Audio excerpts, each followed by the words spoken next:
our manager said, "People, let's make an album before we all die."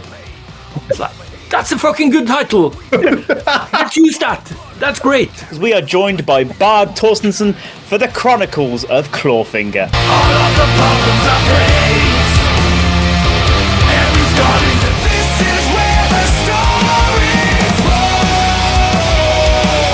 The Chronicles of Clawfinger.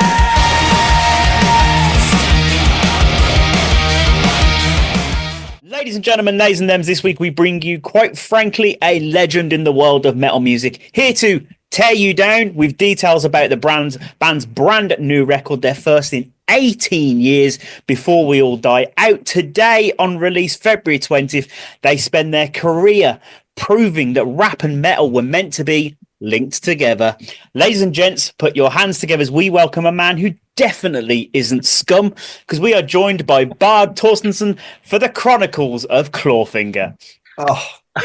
Oh man, you can put nearly all the song titles in one sentence. That's pretty amazing. I was trying to get going down like the Titanic in there, but I couldn't make it work. Bard, before we really get started, how's your personal Tuesday been? How's your day been today?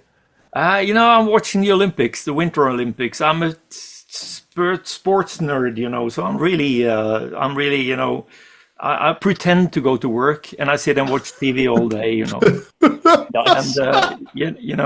so it's really been a good day. A couple of gold medals for Norway and a silver medal and stuff, So yeah, I'm happy, Just in between the interviews now, I was just tuning into the big air,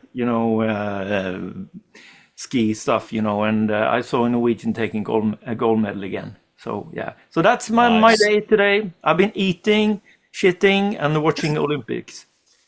What a perfect day! Perfect, yeah. What a Tuesday. So, Bard, how we like to start these things, we like to take them right back to the days of youth. When you're a young wee lad, what did you want to be when you were growing up? Has it always been music for you? Was it something completely different, like skier? I don't know. Well, I guess the first time I knew what I was going to be was to be a guitar player in a band. That's because the young years, like from say 11, 12 and up till 16, 17 something, I was like, I don't know what I'm going to do with my life, like this, and then suddenly a friend of mine said, "Hey, let's start a band." And we started playing in a band, it's like rehearsed blues for like 10 hours a day or something. And I was totally bitten, and it's like, this is what I'm going to do. And everything after that was like, I started to go to school just to make my parents shut up. I didn't want to go to that school, but they kept silent when I, they didn't nag me, when I was going to the school. I didn't do a shit at that school, And then after a while, started a band trying to make a profession out of it, but it took a long time, took like 12 years or something before the dream came true, I guess you can say. In order to what do was what the you... question? I forgot the question. You answered it. It was just, what did you want to be when you were growing up? So there you go. Yeah, all right. That was it. Yeah. But in order to do what you do, you've got to have, obviously, a love for music, especially rock and metal music. Where did that love come from? Were your parents fans of this type of music, or somewhere outside? I remember the first time I really got a kick out of a song. I think it was Rock and Roll Music by the Beatles. Back in the late 60s when I was a kid, and it's like I heard this song, it's like, wow, shit, and something happened in my body. It was like goosebumps and, the whole package, So, and then my father bought some rockabilly records. He really liked rockabilly when he was a kid, and he was growing up in the 50s. And then he bought some records and I was listening to them. And I think I was bitten by music then also. I went to like a school brass band, but that was more like a social thing, you know, with all my friends went there, but I think I got like some kind of musical fundament, you know, out of playing in a brass band, even though I didn't like the music. Because you're saying like playing in the brass band, you started out playing the blues. So who were your early influences when it comes to guitar? I was like, I guess the first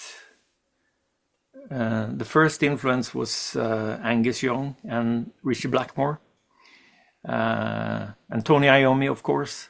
But like artistically, it was Jerry Lee Lewis. But he plays piano, and it's like I was really angry that I couldn't play guitar like he plays the piano. And you know, it's not. It doesn't work, you know, like this. It's like you can't compare. But I really wanted to be, you know, this crazy artist that he was, you know, because he was totally. I mean, he made the greatest live album ever, live at the Star Club in Hamburg.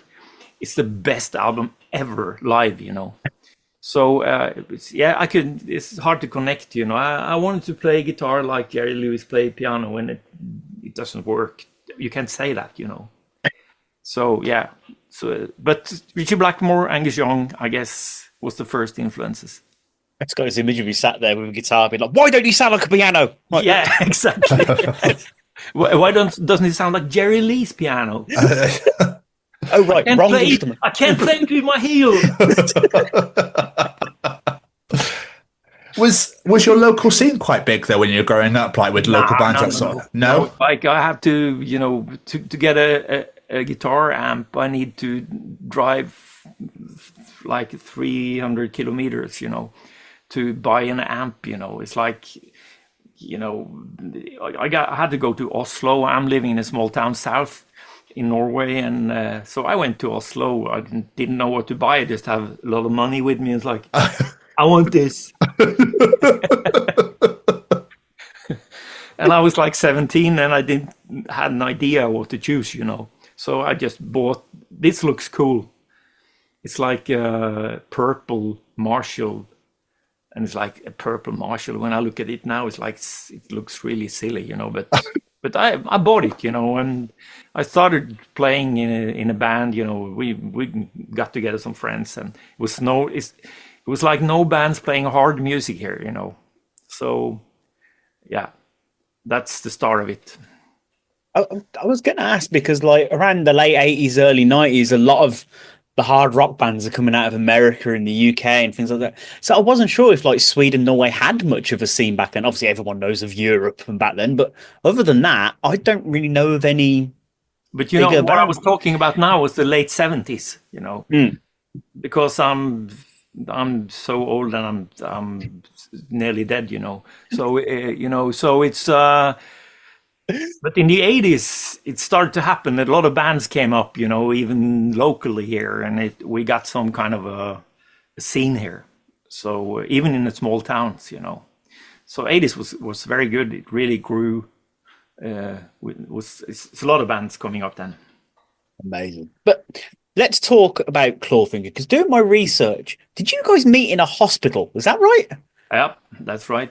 I moved to Sweden. I moved to Sweden, me and the other guitar player, and it's like we want to make a music career and like band career, and it's like we didn't know where to fucking begin. You know, it's like we just went there, and somebody told us it's like the center of music in Scandinavia. If you make it out of there, it's much easier because you get respected. You know, because you come out of Stockholm.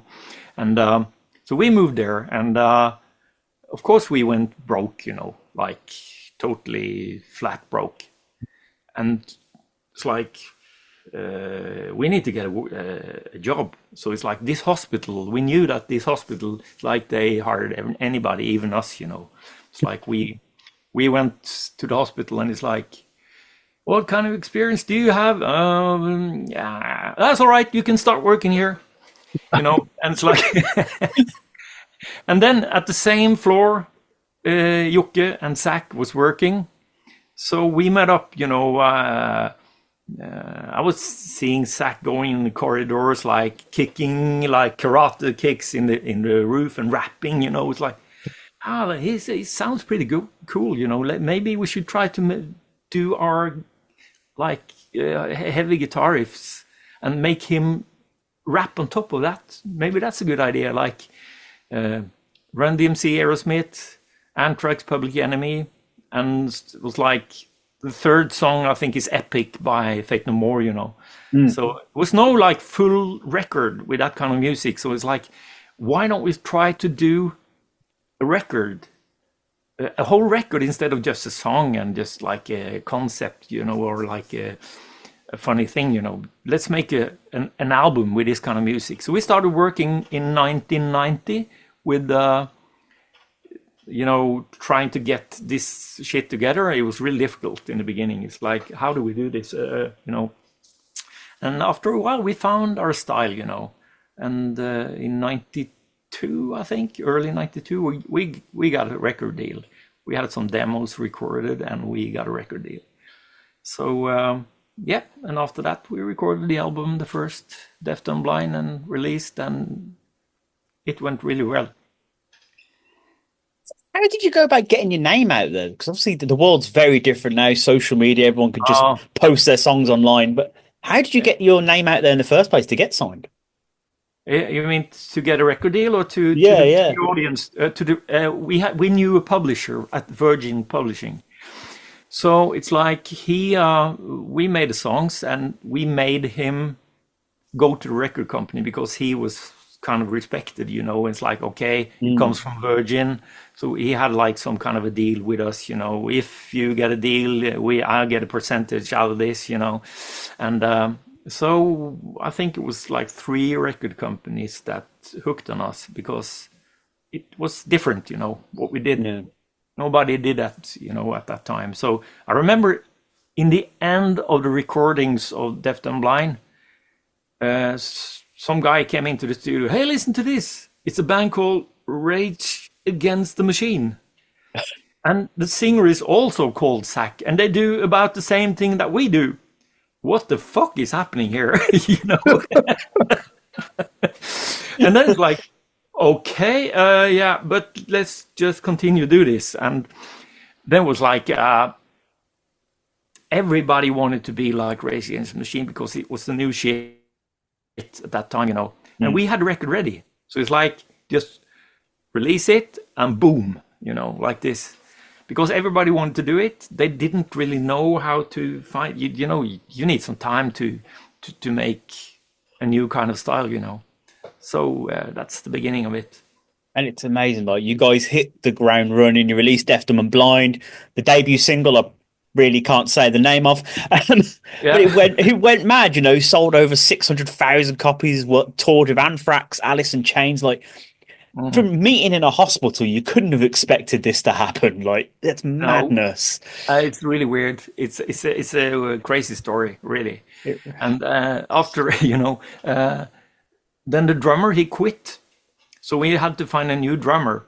And all right. Who else in the hospital plays drums? I know a guy who's working, like a janitor. He's very, very good. So let's ask him then. So it's like we just recruited from the hospital again,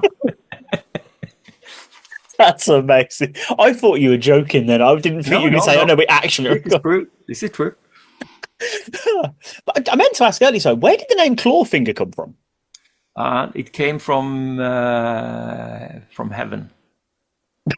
It was, me and the other guitar player. We were sitting. We were having all the demo tapes ready, and we had pictures taken, and envelopes with like cassette tapes. It's like a stack of cassette tapes in envelopes, and we've tried for like 3 weeks to find a name for the band, and it didn't happen. And it's like, we were sitting there, it's like 10 minutes till the guy from Virgin would meet us, It's like, we have to find a name, come on now. Like this, and it's like, I think it was like, I can't remember, it's like a stupid name, and then it was Clawfinger just like popped up, Clawfinger, okay. And then I called the other guys that was at work at the hospital. It's like, what do you think? I think it was like Day of the Dog and Clawfinger. What do you think? Which one of these should we choose? I would go for Clawfinger. The other guy said, so, okay. So we just rushed back to the table and just wrote Clawfinger on all the envelopes. It's like, yeah, are we ready? Here are the demo tapes. Nothing like leaving it to the last minute, It's absolutely amazing. But we usually like to ask bands about lyrical content, inspiration for lyrics and stuff like that. But I think if anyone has heard Clawfinger, it's rather obvious you take inspiration for like social and political issues. But how important was it, especially in those early days, to use your platform to be like, we want to talk about this? Well, this comes out of Zach, He's writing like 98-99% of the lyrics. Maybe some of us has like a song title or a line, so it's all Zach. He's the one that has this platform of ideas of how to make lyrics, But it really helps that we are, we agree on the political issues that he's stating, So it's so that makes it easier for the whole thing to develop, I guess. It would make it quite awkward if he's written his lyrics. You're like, I don't actually agree with him on that one, but. I mean, with sort of the whole rappings, rather, because obviously he's not singing, he's rapping. When it comes to actual songwriting, then does he come up with this is what I've got, this is the sort of melody or riff I've got in my head, or do you go, this is what we have, how can we attune this to what you've written? Sometimes it's like I'm the guy who starts with sitting here riffing and making a drum beat, and this is a good riff, and then it's like I make maybe a second part to the riff, and then I can present it for him, and he could, if maybe he triggers on it, it's like he get an idea or not. Maybe sometimes I make a whole song, or maybe Jocke makes a song, or we together make some music, and he listens to it and he gets an idea and he starts writing and he puts like the vocals on it. Yeah. And sometimes it's Jocke and Zach in the studio. It's like they together, just things happen, and they make the song both musically and lyrically as they work, So it's different from, it can be anything. But on a new record, Zach had some musical ideas, on a song, and that was cool, I think. He had he made like a loop with like some kind of a bluesy thing, and it's turned out to be a song. Of course, we changed but I think we kept like the red thread that goes through the song, I think we kept his idea of this song, But that was nice that he made some musically as well. Do you have moments of like a riff comes into your head, but you're in the shower or asleep or anything like that, and you're like, fuck, I need to write this down? I'm so lazy sometimes. It's like I wake up at night. It's like, this is a good idea. Yes, I'm going to record it in the morning. Oh, I'm really looking forward to that. And in the morning I get up and it's like, I can't remember anything. Oh, it's so fucking frustrating. So it's like, sometimes, I just, after learning this, I go down to the studio at night, when I wake up. Fuck sleep, let's record.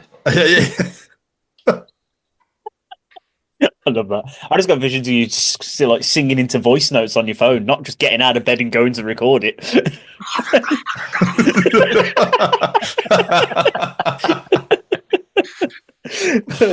But obviously you mentioned the new album, then first studio album in 18 years.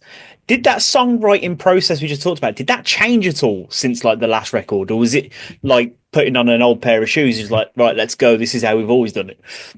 The process has changed because we are living very far away from each other. So it's like with internet the way it is now, we can work on a totally different way. You know, it's like usually I drove to Sweden 10 hours on Monday, worked Tuesday, Wednesday, Thursday, drove home at Friday, was home on the weekend, drove 10 hours to Stockholm again on Monday, and it's like, or flew over for 2 weeks and came back and we met together, but after 2006, 2007, when we didn't couldn't make a living out of it, it's like, because it's the record sale thing just fell apart, because of Napster and all that, So it's like, what do you want to do? It's like, do you want to stay on tour all the time, or do you want to find a job? That was the way it was, So we decided to make it semi-pro and just do all the fun stuff, all the good gigs and all the good paid gigs, and just I found work at a cultural house in my hometown and work with music, and so everybody did that, and then it was like we couldn't really find a way to make songs. It wasn't a priority, but after a while, like a little spark came, and we decided to make a song. So we met up in a hotel room, in Stockholm, and we made a song. And then I guess we got another spark, but then it was like the internet thing was like so easy to work, so we could send files back and forth, and make this song work really well. In the end, it's like Jocke is mixing. He's a really brilliant mixer, so he did a mix of the song, and then after that, it's like, oh, this is great, we can just continue do this, and we made another single, and then back in 2021 2022 something, we decided, hey, let's make an EP, because we have some songs now. You get more attention of an EP. And then it was like, our manager said, people, let's make an album before we all die. It's like, that's a fucking good title. Let's use that. That's great. And it's like, that's where the title came from, And That's then we incredible. started, thinking about what are all these lyrics, and we found some kind of way, a platform on making this record. And also, before we all die could mean something else too, because the world is like looking really scary these days. And so it's like a comment to that, I was going to say, because it's been 18 years since the last record. I've read that you went on a sort of hiatus around 2013.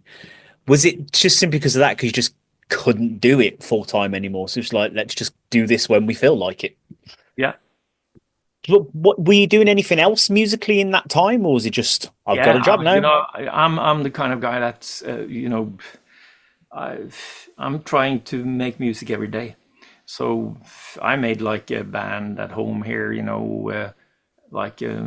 all the leftovers that didn't fit Clawfinger. It's like I started making songs out of them and made a band here, and and I play with 3 or 4 different bands locally here, as well. It's like it's in my blood to write songs and to play in a band, so I can do it on many stages. Because I did my research for that, and I found this genre that I've never heard of in my life. What is ice skate country? I watched the Olympics today. I'm really a big fan of speed skating. And Okay. when I was 35, I decided I want to try this for myself. And I bought like this, you call it clap skates. It's like really like this long, and they have like they move like this. It's really professional stuff. And I bought like a phantom suit and everything. Yeah. and I started to skate, but it's so fucking difficult. You should have seen it. You would laugh to death, It's like, I'm really crappy, but I really love speed skating. And I went, to the skating training 2 times a week. And I met a guy who, I wrote a song, he said, I wrote a song about speed skating. It's a country song. There's going to be like a skating session, and they want me to play it, in between, like when they prepare the ice and stuff. So okay, yeah, but I won't do it if you are standing beside me and playing guitar, I can do it. That's fine, I'll do it. I'll play guitar, I said. And then we just started making more songs, and we made a band. And it's like the concept is like all the songs is in Norwegian, and they have to be about speed skating, and the music should be country. And it's like, that's a fucking great, but maybe a little bit too narrow. This is the most niche music I've ever heard in my it's life. like, it's fun here, It's like fun locally here. It's fun, but it's not for the rest of the world. I just thought it was incredible. I was just curious to know what the hell it was. Yeah, but it's I don't know how to. I mean, you have to be interested. You have to know something about speed skating, And speed skating is such a small sport, It's really, I wouldn't bother to try to translate the lyrics for you. You wouldn't understand shit about it anyway. What you told us, I imagine one of the songs is I tried it and it's really fucking hard. Yeah. But obviously, going back to Clawfinger, we mentioned the brand new album Before We All Die is out on Friday, which is when this interview is released, so it's out today, technically. If you watch this on Friday, how excited are you for the release? I'm very excited, because we did this because this was something we wanted to do for ourselves.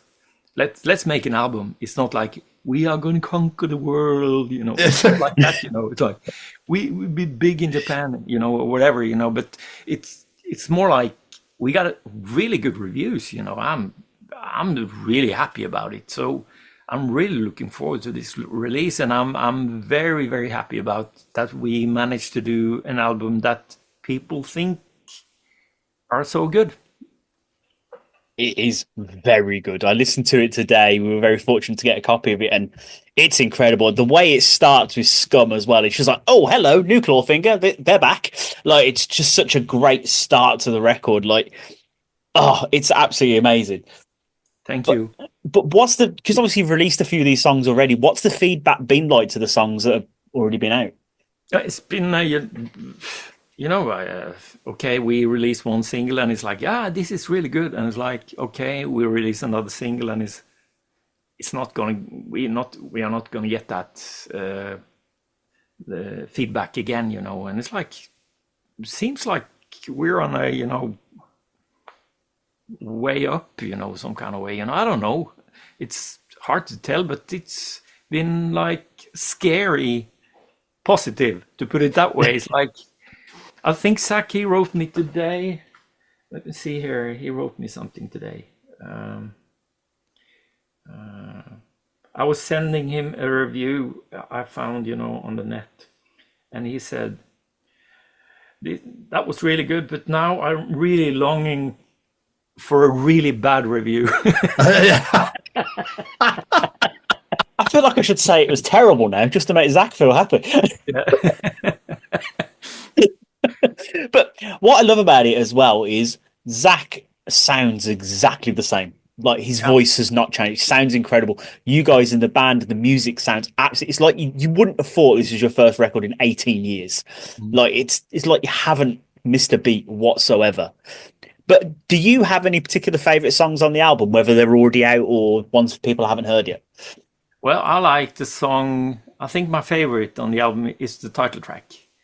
The title track, Before We All Die, I guess that was one or two tracks that was like planned, otherwise, we make a lot of songs and we try to put them together as an album. But it was like, we need a title track. Let's try to make a title track. And we started working on that. And I made something square and, boring, I think. And then I sent it to Jokke. And he just, filled it up with like great like production and keyboards and choir and stuff, and so he produced it so well, and then it became a favorite.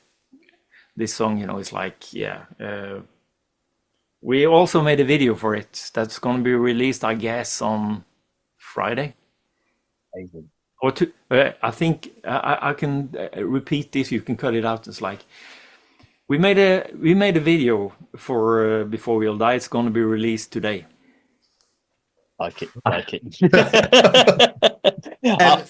But obviously, were there any external events or world situations that really influenced the songwriting on this record?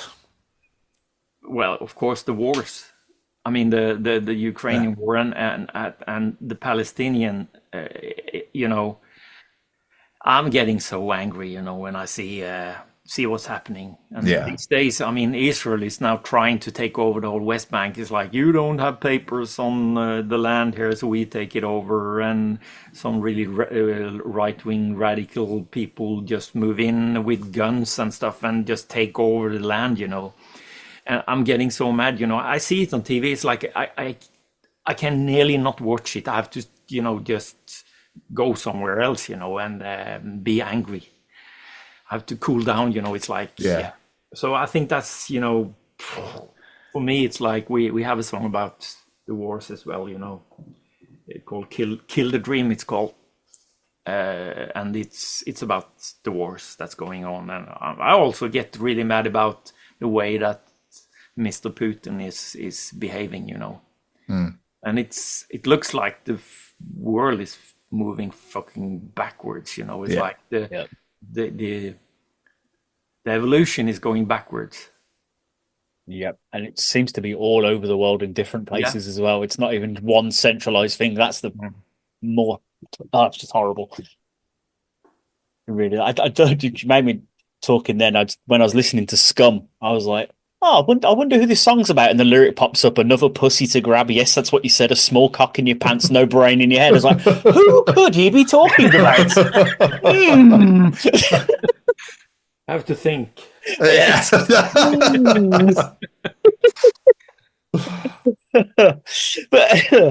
but obviously, you've said like this record is your most honest. What do you mean by that? Is it in like your honest opinion on things, or like the state of the world right now, like we were just saying, or is it something else, like the way you approached it? What do you mean by like it's the most honest record? It's because we made a record because we wanted to make a record, not because we were pushed by anybody else. It's more like, let's do an album. Let's make these songs, And it's like, after the first album, it was like, you have to make another record now, fast, And it's like, okay, let's try to start working on a new album. And it's like, so I guess you can say that this album has developed, naturally, some kind of way. Yeah, that's the one thing that's always bothered me in the music industry. It seems to be like, right, make a new record now. It's like, I need inspiration first. Yeah. Like, it's like, I can imagine Zach being like, quick, someone piss me off. I need to write lyrics. Yeah. But that's absolutely right. What you say there. It's but that's the way it is. If you're in the business, you want to get somewhere. It's like you. Oh, right. You can't be like.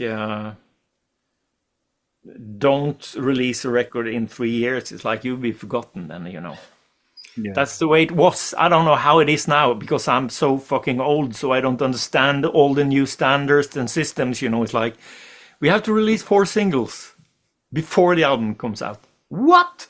And it's like, that's the way it is now. Okay. So it's like, a total different world these days.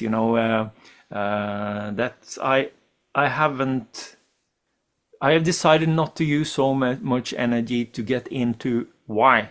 It's more like, okay, I'll do it if you say so, because the people that are working with us are young. They know, they know how this thing works, the record industry. But I'm very pleased that the record company they said, hey, we want to make a CD and we want to make a vinyl. So it's like out on both CD and vinyl, So that's nice for old me. I mean, I was going to ask, like, being 18 years in the last record, how's the process of making the album change? Did you do it all like distance, or did you go to a studio? Or No, we made it distant all the way, And I guess, it's a different way to do it, but you can really, when I get some demos from Jokke, I can really sit by myself and try to, understand just by myself, and I can present ideas, back on it. And I guess vice versa, that when I send him tapes, he can use some time and he can melt it, yeah. So I think it was a very good process to do it that way. I think I would prefer to do that again, but I wouldn't mind meeting up in the studio as well, but I like the way we did it. Did this record, did you push yourselves out of your comfort zones in any way? Like, and you just say, let's try something completely new now with technology being the way it is, so advanced and that sort of thing? Or was it just pure, raw Clawfinger?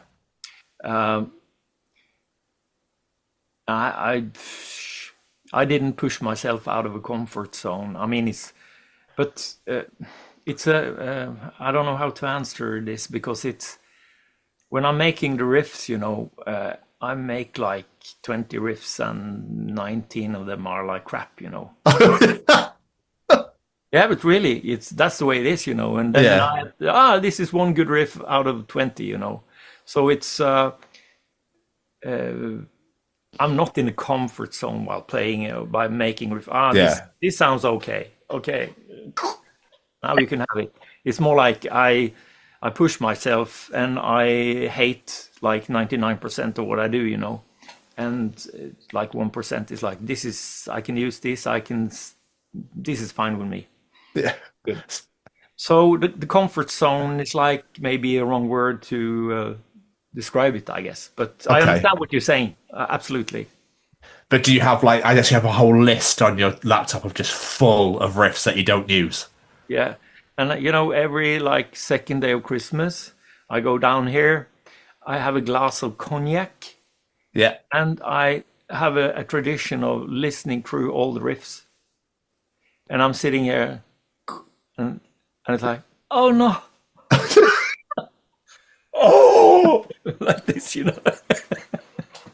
It's so fucking bad. This is why did I keep this? I have to throw it out, It's like I'm cleaning my hard drive every second day of Christmas.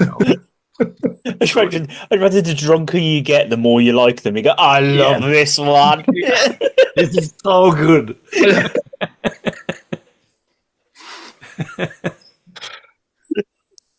Oh, but looking back on like the career of 30 years, how would you compare this album to Deaf, Dumb and Blind? Like taking it back to where it all started. Well, we didn't know what we were doing back then. I love that answer. Yeah, but it's, of course, experience, and we made a lot of mistakes and stuff, and we know some kind of way how to put together a record and to make a song and avoid all the traps and shit, and so I guess that way it's easier than making the first album. Yeah. So you're playing a bunch of shows across Europe in the summer, a lot of festivals and stuff like that. It's going to be, maybe 10, 12 festivals. And we have a tour in the fall going all over Central Europe. Yeah. But, it's I love it. That's why we're here. We still love this. If we didn't love playing these festivals or these gigs, we would never do this. Because I've got Brutal Assault, I think, is one of Yeah, them. yeah. I'm Rock the looking forward Lakes. to that. Yeah, Brutal Assault. Yeah, it's With great. It's a great festival. that's in Czech Republic. Yeah, I've never been. Always want to go to the Czech Republic. yeah. Go there. It's a really good festival. But with such an extensive back catalogue, how would you make a set list? It's Especially with the hell. new record coming. It's a fucking nightmare. It's a nightmare. It's like, oh, it's like, and now we got even one more album. It's like, no. But it's you have to sacrifice stuff, and really now we have to play maybe a bunch of new songs, and we have to cut some of the, kill your darlings, I guess you can say. Yeah. So but it's also fun to see and to feel how the new songs grow on ourselves and on the audience. It's always good. So it's it's the way it is. And I don't know if we could talk about it or if there's anything in the works in any way. UK tour? No, I don't think so. We don't have UK on the schedule yet because it's like to get a tour together, you need to find the places that can pay you because I mean the tour bus these days cost like a fucking fortune, Yeah. So it's like we don't want to lose money on playing a tour, but you never say never, it's like we're gonna probably do a second leg of a tour, in 27 sometime, but I don't know anything about that yet. We don't have planned anything, but it's if this good like atmosphere around the album is continuing happening, we will definitely do a leg in 2027 as well. We are starting to sell out the shows now, in Central Europe already. So it's like amazing. Yeah, we're getting there. So never say never. We fans might want it. play UK. Yeah. Well, everything's crossed. Yeah. So, looking back, though, you've had this incredible career with Clawfinger and beyond. Do you have any particular standout moments or highlights, whether it be like a certain show, an experience you've had because of all this, whatever it may be? Is there something you look back and you go, "That was a good day at the office"? Yeah, I think when you first realize that this is for real, it's like you get the support tour for Alice in Chains, which is like everybody in the band's favorite band at that time. It's like we did a tour with them, and that was like fucking amazing. It's the best ever. Could see your favorite band every night. You played support for them, you hang out with them, and it was a time of my life, I think. What an experience that must have been. Absolutely crazy. Absolutely crazy. But with a career spanning over 30s, what do you hope Clawfinger's legacy is? What do you want to be remembered for when you do decide to finally call it a day?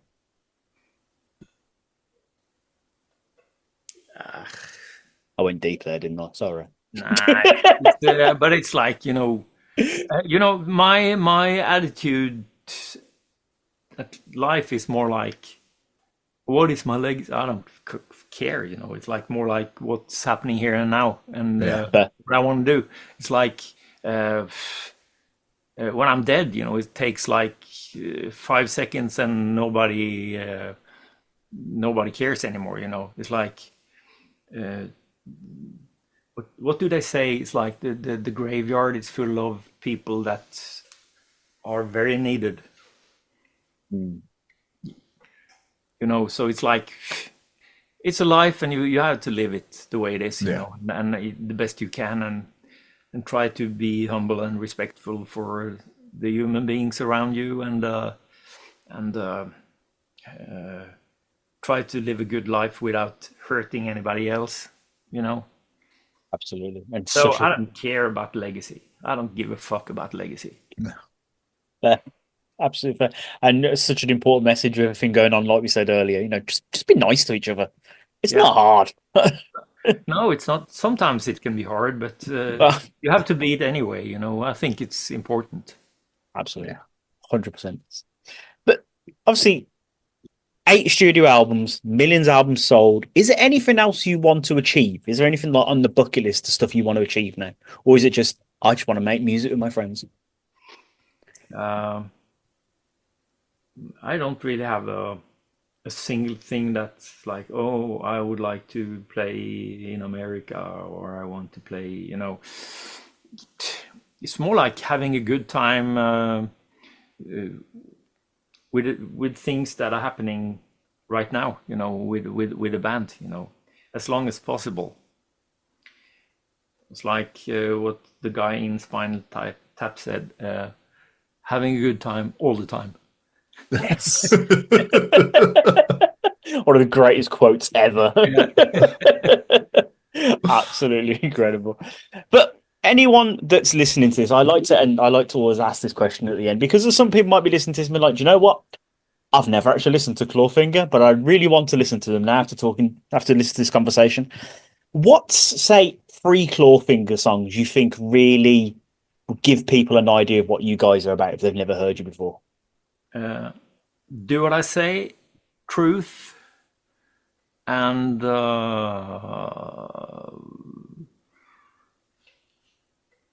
before we all die. I love Truth. I used to listen to that song all the time when I was a kid. Such a good song. Mr. Stevens, do you have any more questions for our wonderful guest? I definitely do. Bud, when you made that journey to Sweden and started working in the hospital and then meeting everybody, etc., did you ever think that this is where you would be today? No. I remember we were, Alan, the other guitar player, he's very, very he doesn't blow up things and he doesn't expect, everything to happen like this. He's very, what do you say, neutral. I don't know what the word, it's like, but it's like I remember we were sitting after mixing the record and he said, Bard, I think that this record at least gonna sell 5,000 copies, he said. And I said, what? Are you saying this? Yeah! And I was like, woo! We're gonna sell 5,000 records! So that was the expectations, It's like, wow, do you think we can really sell 5,000 records? That's amazing, So, yeah, I didn't really expect that, no. I didn't. That's absolutely amazing. We do this because it's fun. We want to do this. We love the lifestyle. We love the whole thing, It's like, that's why we do it. Absolutely. And spreading very important messages. Yeah. That's what I absolutely love about you guys. You do it because you love it. You're getting that message out in the world and because it's fun. Because at the end of the day, getting together with your friends and making music, is there anything more fun than that? It's Exactly. great. And why not use the possibility we have to spread a word, it's not like we're going to save the world, but it's like we can say what we mean and it's like it's going to be heard, Absolutely. And there could be someone that hear that song and go, do you know what? I've never thought of it like that before. And I that remember inspires me. myself, back in 77 when I was 16 years old and the punk started and Sex Pistols and The Clash and The Damned and all these bands, I was like, it totally made me conscious, Yeah. It's something happened in my head, it's like I was starting to be some kind of way, have my adult own thoughts, not only what my parents told me is like, this is right or this is wrong, it's like I started to make my own mind up, because of John Lydon, the way he expressed himself, So for me, that's that's an important thing to try to do with this band. Maybe we can make somebody think as well, you know.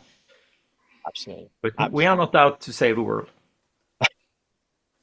Absolutely incredible. But before we let you get out of it, plug social medias, websites. Where can people find you out in the world? Well, we have a homepage and Facebook page, Instagram page. Just search for Clawfinger. You will find it, you know. Really appreciate you taking the time out and chatting to us today. Everyone, this needs to go check out the album because it is absolutely incredible. Thank you so much. Really appreciate Thank you you for taking the having time. me. Thank you so much for having me. Thank you, my friend. Incredible. Take care of yourself. Thank Have you a so great much. day. Enjoy the Olympics. Bye bye. Yeah, bye bye. Yes. Bye bye. Everybody, welcome to the 204th edition of the Chronicles of Podish. I think I've done that before. Awful joke. Never do it again. But seriously, welcome to the 204th edition, the Chronicles of Clawfinger. Is it Shirley Bassey that did Goldfinger? Yes. Because all I wanted to do in the interview last night was Clawfinger. I don't know why. Like it kept going through my head, and I was like, I don't want like an absolute twat in front of me. I'm kind of intrigued how he would have reacted to that now. But I wonder if that's how they got their band name, actually, because they're actually just big Bond fans and Toy Story combined. Toy Story wasn't a thing back then, so yeah, the Clawfinger. It really works. If you put the aliens with Shirley Bassey, yeah, it really works. That'd be hilarious. But yes, in all seriousness, welcome to the Chronicles of Clawfinger, a rap metal band from Scandinavia who have been around for donkeys.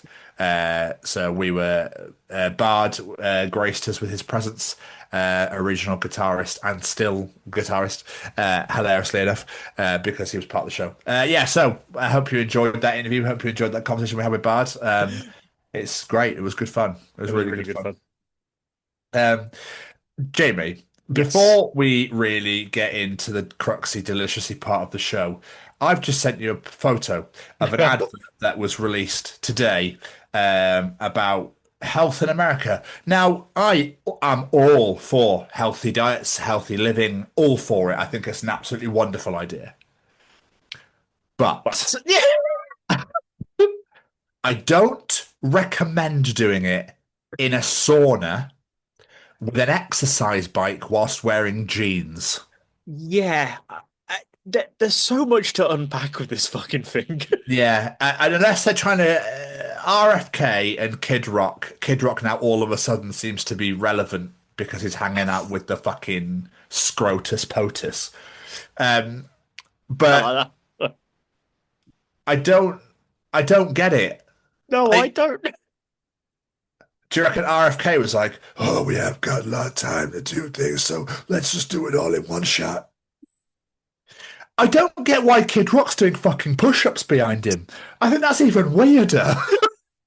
It's like they say, I get the message that they're trying to put out there, like promoting healthy and exercise and stuff like that.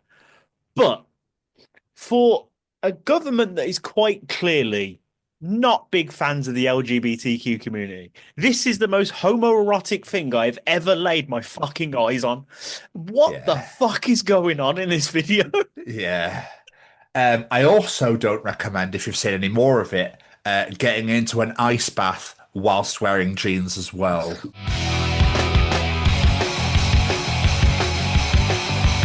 Oh, I didn't see that bit. Because I feel that probably takes away from the whole purpose of the ice bath itself. Yeah. Yeah, and no one wants to be in water whilst wearing clothes. It's the worst. It like weighs you right down. It becomes like a fucking ton of rocks. No one wants to see this guy without his shirt on either. It's weird. It's just weird. It's so weird. I just, and I don't know why Kid Rock's there just doing push-ups in the background. Like, I don't. The exercise bike alone in the sauna is weird enough, let alone with some arsehole behind you, also without his shirt on, just doing push-ups in a sauna. I thought sauna's for relaxing and for your body to sweat the shit out and that sort of thing. There's multiple locations they could have done this in, but no, just put it all in one. So basically, Americans have now invented sauna aerobics. That's what they're doing. Take your exercise bike and make sure you can put it in your sauna. I bet the sauna's too fucking small to fit your exercise bike in, but fuck it, do it anyway. Oh, just...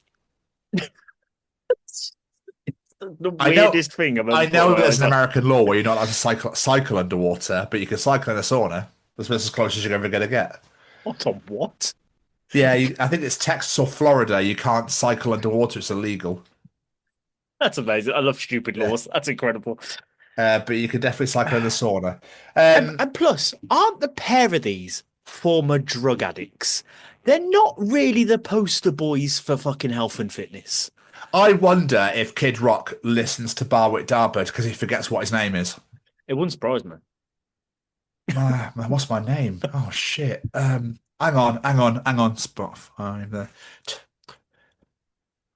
My name is Kid. Oh, yeah, my name is Kid.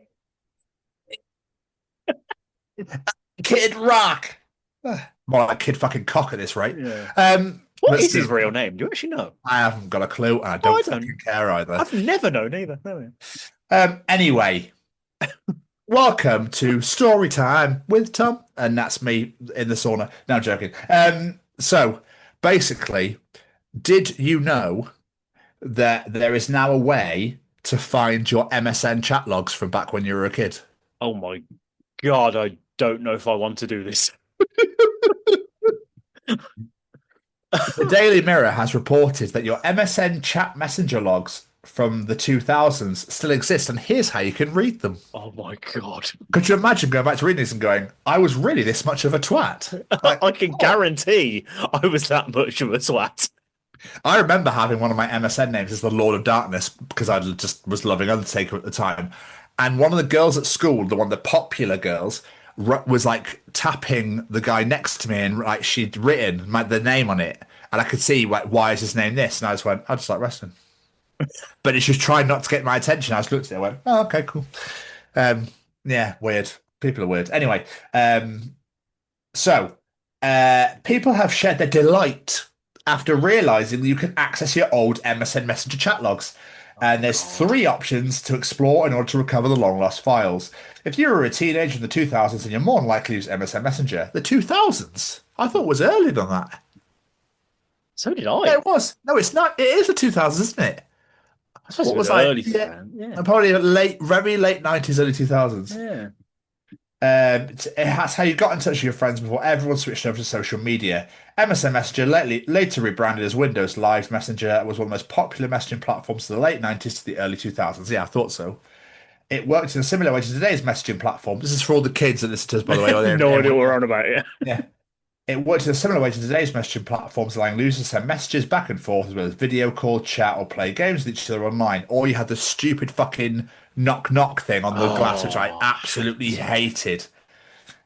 It was extremely popular with teenagers who would often log into their MSN accounts after school. Now, don't forget, I have a brother and 2 sisters, and the amount of the 4 of us fucking fighting over it to try and get on there was insane. You could chat to your friends up paying a penny. Yeah, because obviously text used to cost. When reminiscing about a platform, a Reddit user asked whether it's possible to access the old chat logs, simply to see what type of conversation they were having back in the day. They said, I have a few hundred XML files saved from messenger chats dating back to 2004 to 2011. Some of the files are as big as 8 meg. I'd really love to be able to open them and read through them and easily see who the messages are from, without all the HTML style gunk. Is there anything I could do here, such as reinstall it and load them through that, or is there a program that shows it? I would really love a neat and tidy solution. Much to delight, there are a few ways to go about this, but you will need your original computer or hard drive to pull it off. Oh, which I don't have. No, I doubt a lot of people don't have. Wait a minute, you were booing. You didn't want it a minute ago. I know, but then I got intrigued the more we thought about it and thought about it. So, yeah, the good old days, mate. Having lyrics as your name across the thing, and like you can put all the swirly things in there. It's just like, yeah, it's just great. The amount of times you'd go on there and you'd just fuck off away from the computer and come back and do, yeah, BRB. Oh. Yeah, burb. Yeah, burb. G2G, got to go. Fucking love that. Oh, good times. It's weird though because we technically almost have it here anyway, but I think that's because it was like the revolution, wasn't it? It was like a revelation for us all that we could just chat to our friends. Like, yeah. It was so incredible. You'd spend all day at school, then you come home, sit at your computer, and talk the same bollocks to the same people, but it was on MSN, so it was cool. And you can have what you were listening to. Can you have what you were listening to as well? Yeah, I think? yeah. Through Windows Media Player. Oh, those are the days. With stupid little visualizers swirling across your fucking screen. Yeah, but yeah, that not thing I used to hate. Wasn't there another one as well? I think there were a couple, weren't there, that you could use to. Yeah. Was it Messenger or Facebook that used to have the poke thing as well? That's Facebook. That's Was that definitely Facebook? Facebook. I think that's back. I think that's got that back again. Oh God, You go why? to buy that? I don't know. It's had poke wars and that sort of thing. You know, Facebook used to be fucking good Yeah. before all the adverts appeared, and now you can't see anything or what anyone says, and you get this. The only people that you interact with are the people you can see. You can't see anybody else. The amount of posts I get that come up on my feed from groups that I'm not even members of, I'm like, why am I seeing this? Yeah, it's so odd, man. Yeah, I remember when I went back home for Christmas, and when I got back to Surrey, it was like in Gloucestershire. I was like, oh, I don't live there anymore. So Fucking weird. so weird. Ah. But there are ways of doing it. If you do have your original computer that you used MSN on, you can find how to do it. I didn't want to go through the whole spiel and bore everybody to fucking tears. I just thought it was quite cool. I love the fact you can still read them. I completely forgot you used to save your chat logs. I completely forgot about that. Yeah. I think I had Mudvayne lyrics once, and my dad was like, could you not? The only username I remember having on MSN was Mr. Ass, and I don't know why. Phenomenal. Obviously, as a Billy Gunn fan, but I don't know why I thought it was a good idea to have as my MSN name. Yeah, well, you know, I think kids, mate, it gives a shit. We get ridiculed for so much. So just have some, just whatever. Absolutely, it was a banger of a theme song, so it's fine. It was.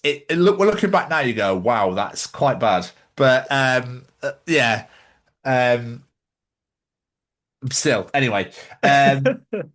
Before we bring Callum in, I thought that you might be quite excited by this. They're re-attempting Titanic. Wait, what? The actual ship, not the movie. The actual ship itself. Titanic 2 could set sail in 2027. The 56,000-ton ship will cost between 500 million and 1 billion and will feature modern safety technology. I fucking hope so.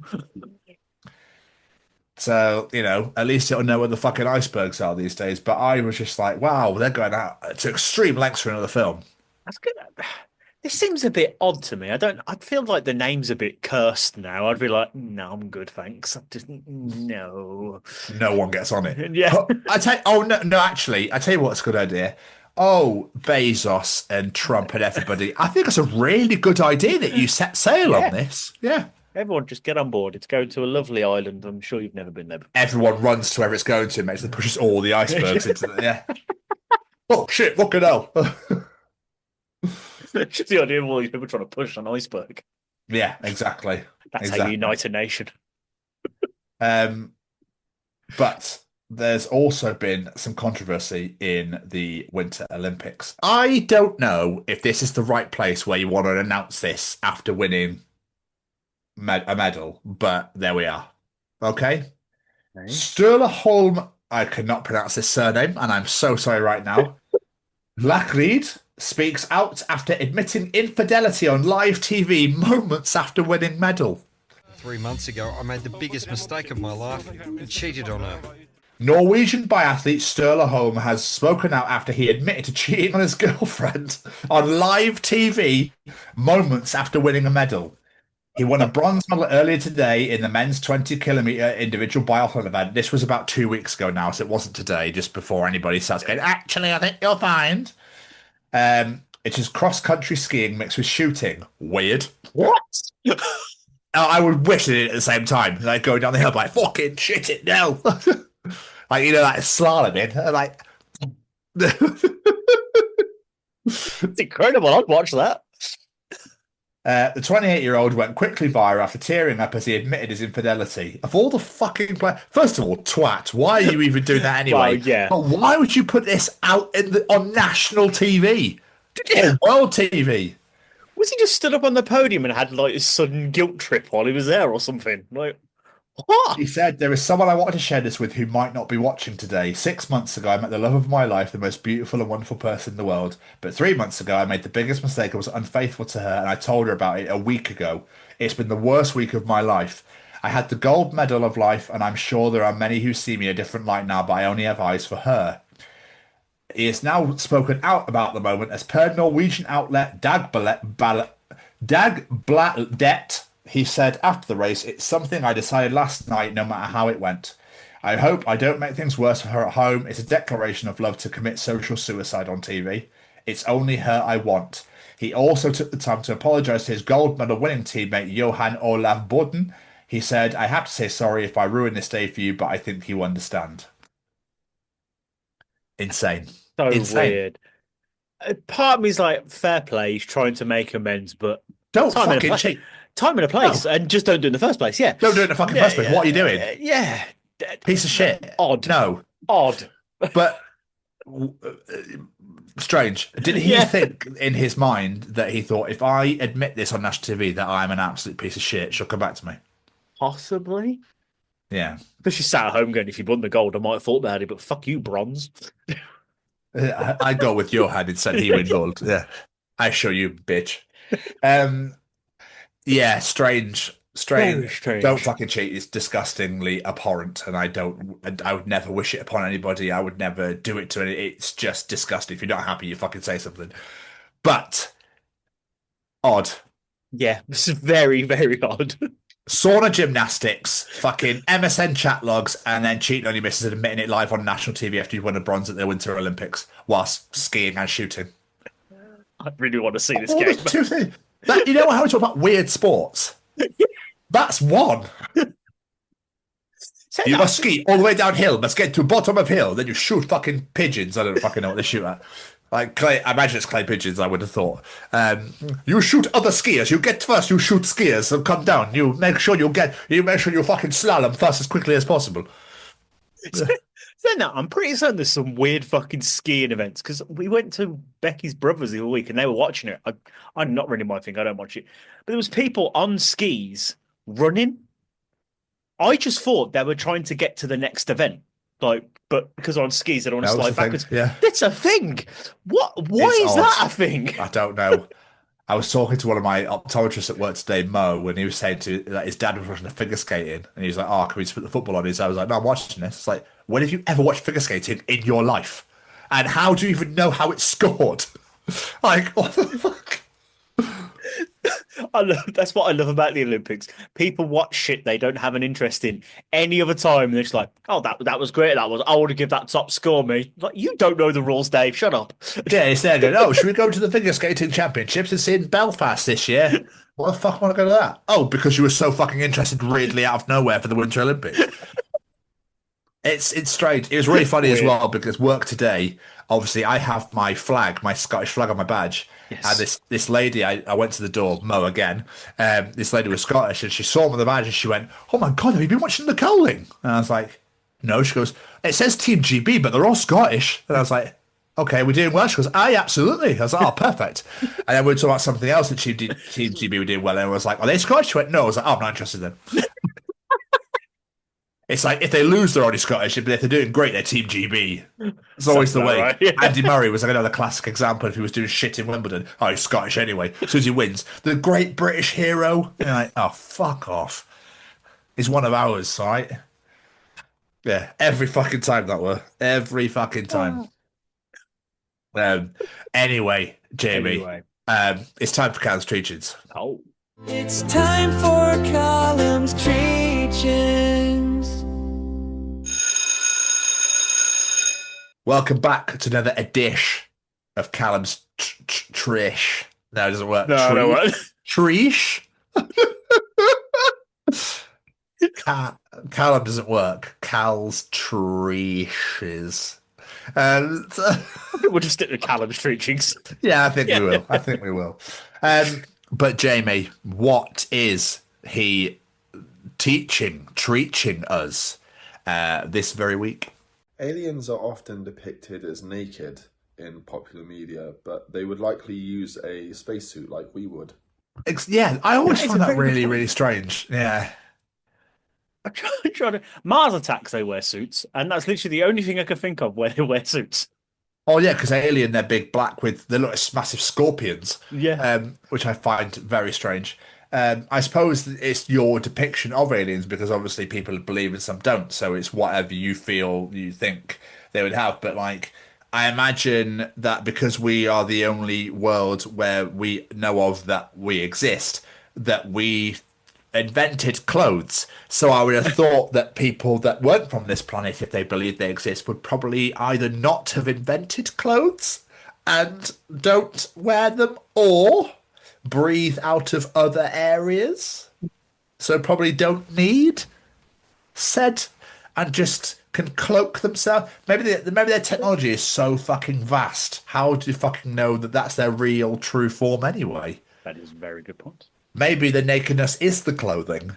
Oh. Oh, he's turned it all the way around on itself.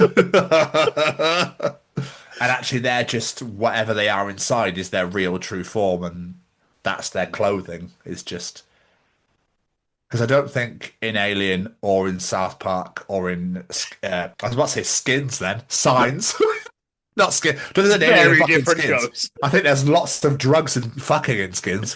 Yeah. I imagine they probably see aliens about drugs taking it. But in Signs, I don't think there's any genitalia. I think it's nothing. If you don't, I don't know if you ever see anything, but but how do you know the genitalia is between the legs at this point? This is the thing. There's so many questions we could ask ourselves. We come as one. Now, join us. How do we know they're not living amongst us? It could be. I've know. seen Men in Black. I'm not a conspiracy theorist by any shape or form or way or anything like of the sort, but he does have a point, though. He does. He does have a point. To be honest, do you think there's aliens? I'm just intrigued now. No, No. no, I don't. I feel like it's a bit There's naive to probably think we're the only life planet with forms. life. There's probably something, but I don't think in this sort of form. No. I see what you mean. Yeah. Do you know what I mean? Aliens. It could be a fucking vapor.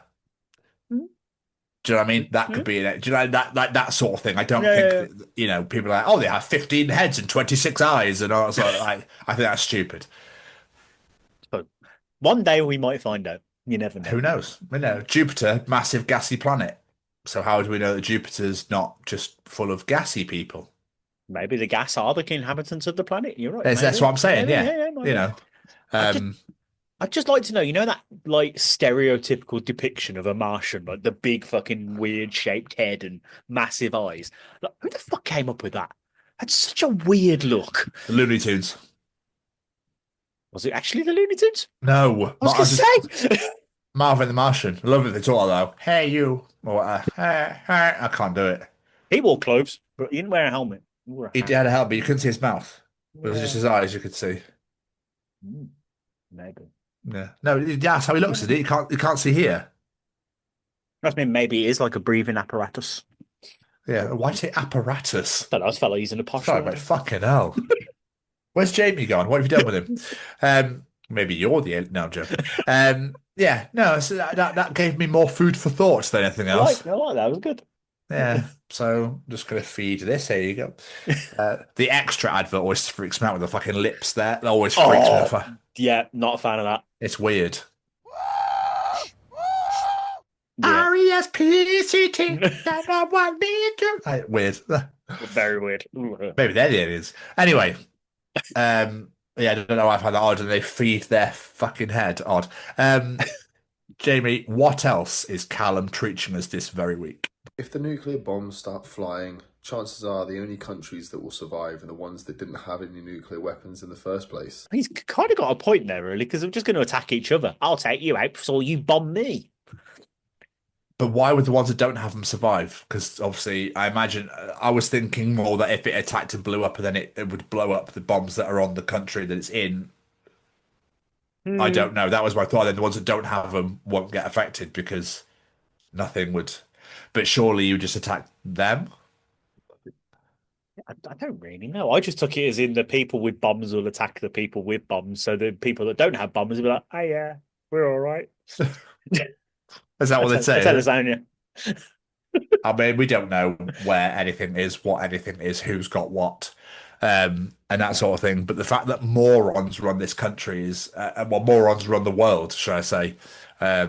People that are just out for themselves, and the fact that people vote for that shit is wild to me. Yeah. I find it so terrifyingly odd that they let Trump in charge of fucking nuclear missiles. Oh, it's weird. But, yeah. It's a very scary world to live in. It is a very These scary... are not very funny, Callum. What's going on? Yeah, I'm disgusted by your behaviour. No, I'm joking. Yeah, it's truly terrifying, and and people are there thinking, "Oh yeah, well, immigration." And you're like, "Well, hang on a minute. People are getting insanely rich, and you're living paycheck to paycheck. Like, wake the fuck up." Yeah, strange, man. It's very strange behaviour. But the fact that nuclear weapons exist is insane to me, and like bioweapons exist is insane to me. Yeah, literally, it just takes one. It just takes one, and see you later. Yeah, I'd say that is the other thing that blows my mind. Like when you watch films like James Bond and all that stuff, and there's still about these things that could destroy countries and shit. I'm like, these actually exist. Yeah. Like, what fucking planet do we live on that these exist? Scary. Don't like it. It's not very nice, is it? No. Shall we move on quickly? Because this is a bit of an odd one. Yeah. So I want to live in peace and harmony. Finally, what is Callum teaching us this week? Being cremated is a lot of people's final carbon footprint. How do we go from aliens to nuclear bombs to being cremated? Dude, so very sadly, someone I worked with, her mum passed away last year, and she was cremated, and they asked for her to be spread. But like the person spreading the ashes just literally threw it. Sprinkled it on the ground, she's going, what are you doing? And then people are like walking over it. So she's like, you're stepping on my mum. Like, what the fuck is going on here? How weird is that? Oh, that's so weird. Like, there's no, because she wouldn't go in, where's the hole? To think that it was going underground next to her dad. But nope. Just literally like fucking, shaken weed repellent. Yeah, weed repellent. Yeah, let's get rid of all that. Do fucking, there you go.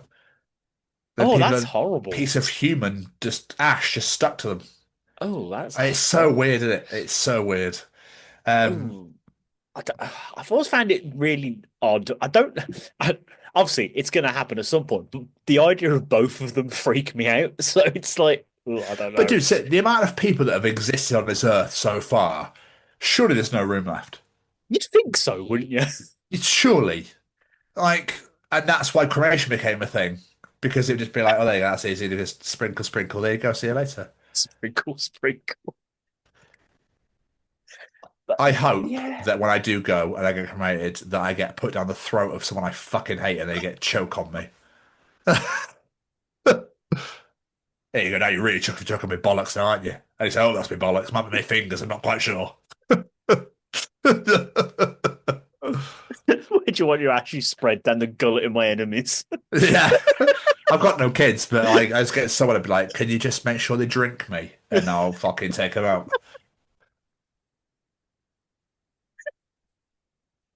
Wake up in the afterlife just in a stomach. Like, lovely, isn't it? Yeah, it's beautiful. Bathing. I'm bloody bathing in acid. It's bloody lovely, this. The other thing as well is like people say they get their ashes spread, so they're taken to some place that means lots to them. I can't think of anywhere on this earth that I'm like, put me there. That is where I feel represents me. I'm not. Good night, Bab. Can you bury me over a fucking bowl in Birmingham, please, mate? Sprinkle me over the edge of the bowl. Yeah. All like pixie dust. I don't know. That's. I go. Can I go where Kiss are? Can you put me where Kiss are, please? It's weird. Yeah. I want to touch Paul Stanley's penis just one last time, thank you. I don't know. One last time? When did I do it the first time? Every fucking day. No, I'm joking. I think I can remember that. That's the sound of his balls in your chin. God,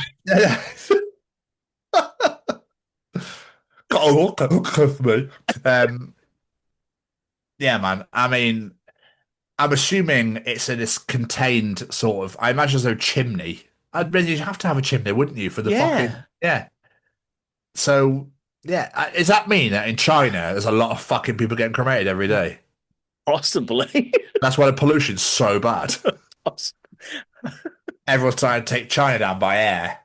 There's just too many people there, so they can't bury them, so they're just fucking mass burning. Yeah, exactly. Oh, Callum, mate, thank you so much. Appreciate it as always. Appreciate it as always. How the fuck are you? I'm absolutely knackered. I'm so tired. Since I got home from work, I think I've dozed off about 4 times. Oh, you're doing a classic Jamie. Yeah, I was absolutely shattered, but there we are. I had a thought earlier while I was listening to some music. I was listening to Lips of an Angel by Hinder. Do you remember that song? I do. It's really good to hear your voice saying my name. It's Absolute tune. Why? But I took just on my playlist and it came on. Boo boo when you're here. It's a fucking tune. But anyway, is there any songs that you listen to that you have to do the voice of the singer when you're singing along? Yeah, there's quite a few. I'm glad it's not just me, because I'm just intrigued. Like, does anyone have those songs where you're like, I can't sing this normally, I have to sing it in the style of the vocalist? I don't do it so much now, but I used to do Dave McPherson when he was at IMMY back in the day. I obviously Tom DeLonge is obviously That's that's an absolute given. I'm trying to think now. I think that's the only Creed, Scott Stapp. Yes, Yeah. I think Hetfield's one as well. You've got to do Hetfield voice. Yeah. Here I go now. Here I go into new days. Hey, here I go now. That reminded me of oh my god, Steven Tyler, Aerosmith. Yeah, that's a good Loving one. an elevator. Living it up while I'm going down. Loving an elevator. Like, so weird. I've ever heard you sing that before. I love that song. It's a great song. Aerosmith are one of the only bands, like classic ones, that I fucking adore. They're wonderful. But did you ever do Axl Rose? I feel you've got to do Axl. Voices now just all sound very people can sing obviously, but there's no like distinction anymore. You don't go, that's a Chester Bennington. Yeah, I know exactly. Do you know what I mean? Do you know what I mean? That's a James Hetfield. You don't have any of that anymore. It's just like, I'm just listening to a Virtue. I'm just listening to Green Day. You know what I mean? It's like, obviously Billy Joe sounds distinctive. But I feel like bands now, it's like, I feel like everybody's probably got their own distinction in a way, but there's no like real standard. Axl Rose, Steven Tyler, James Hetfield, Dave Mustaine, that sort of thing. There's no like real. No, I get exactly what you mean. It's like you listen to AC/DC. You don't, even if you don't know the song, you know you're listening to AC/DC. Like yeah, it's just such. That was a beautiful impression. I was just intrigued. Oh, better feel too many ideas and so many feels. Get the feel. I've never understood why that was a voice. Like, why did they think that was a great? It's near Geordie as well. Of all the differentiation of voices there, like, oh my god, I forgot how Geordie sound now. That's weird. I was about to do an impression. Why, man? Yeah, why, man? Imagine if you talk like normally. I look at some ice cream. I want mint chocolate chip flavored ice cream. They spoke how they sang. It's 12 o'clock now. I think I want some lunch. How about some cheese and onion crisps? Cause I love them so much, so much. I don't know. What would Axel's be then? Well, welcome to my home. I want you to get comfortable. You can get anything you want. Do you want a tea or some coffee? That'd be amazing. That'd be way better. But yes, Jamie, I do. Hello there. I'll be home at 5:30. Oh, fucking hell. Imagine if Serge Tankian did it. No one would know a fucking word he was trying to say to them. It would. I just imagine him doing, like, you know, the intro to Chop Suey if he talked like that. Hello, I've got another parcel for you. I need a poster right now. Where is the post office? What's he at the post office? Are you going to pick up another parcel? I want to.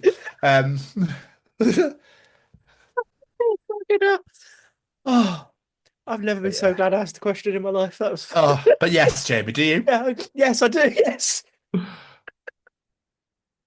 I'm intrigued now. I might put this out and see if other people do it. I'm just intrigued. Scott Stapp's that you just fucking I don't know, cooking it. Say, I'm cutting my fish with a fork and knife. I'm so hungry. I need to eat this. It's really good for me. I love my haddock. With tartar sauce.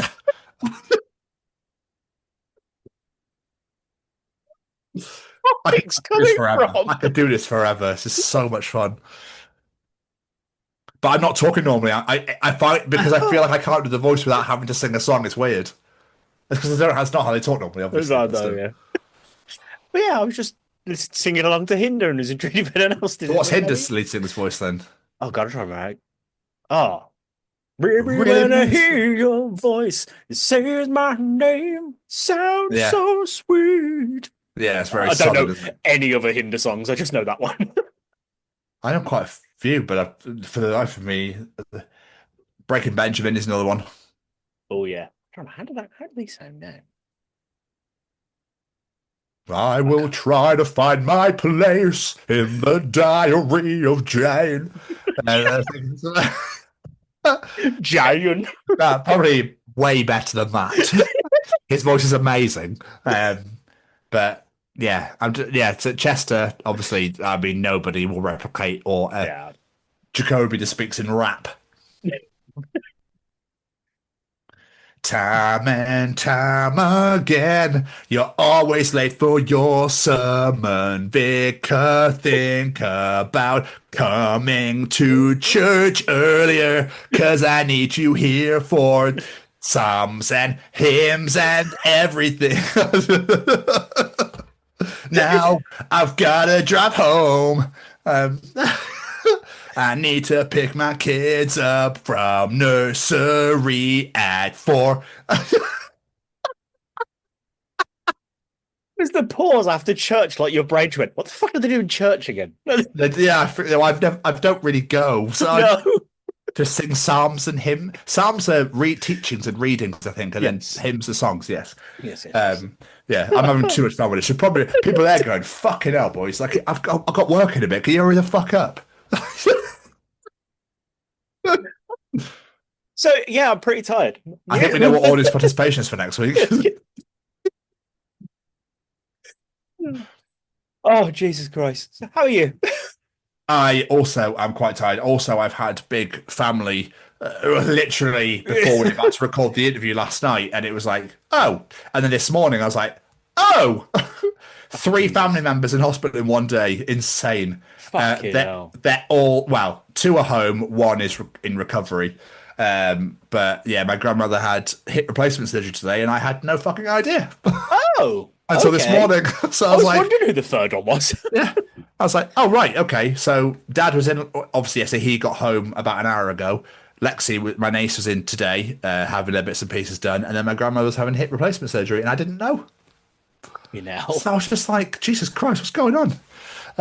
Yeah, so it's been a bit of a day. I kind of shouted, but not shouted at my director in a weird. It was weird. It's been a weird day emotionally, mentally, not really knowing how to process what the fuck is going on? Yeah. Whilst trying to work and everything else. So I don't know why, but I was in the lab and I was putting boxes of cases away to like tidy up, but I was ripping all the tops off because I thought, well, at least then you can pull it and just grab out. I'm having to take the flaps open and all that kind of crap. Makes sense. And he went, fucking hell, those boxes, those boxes all right. You like, what the hell?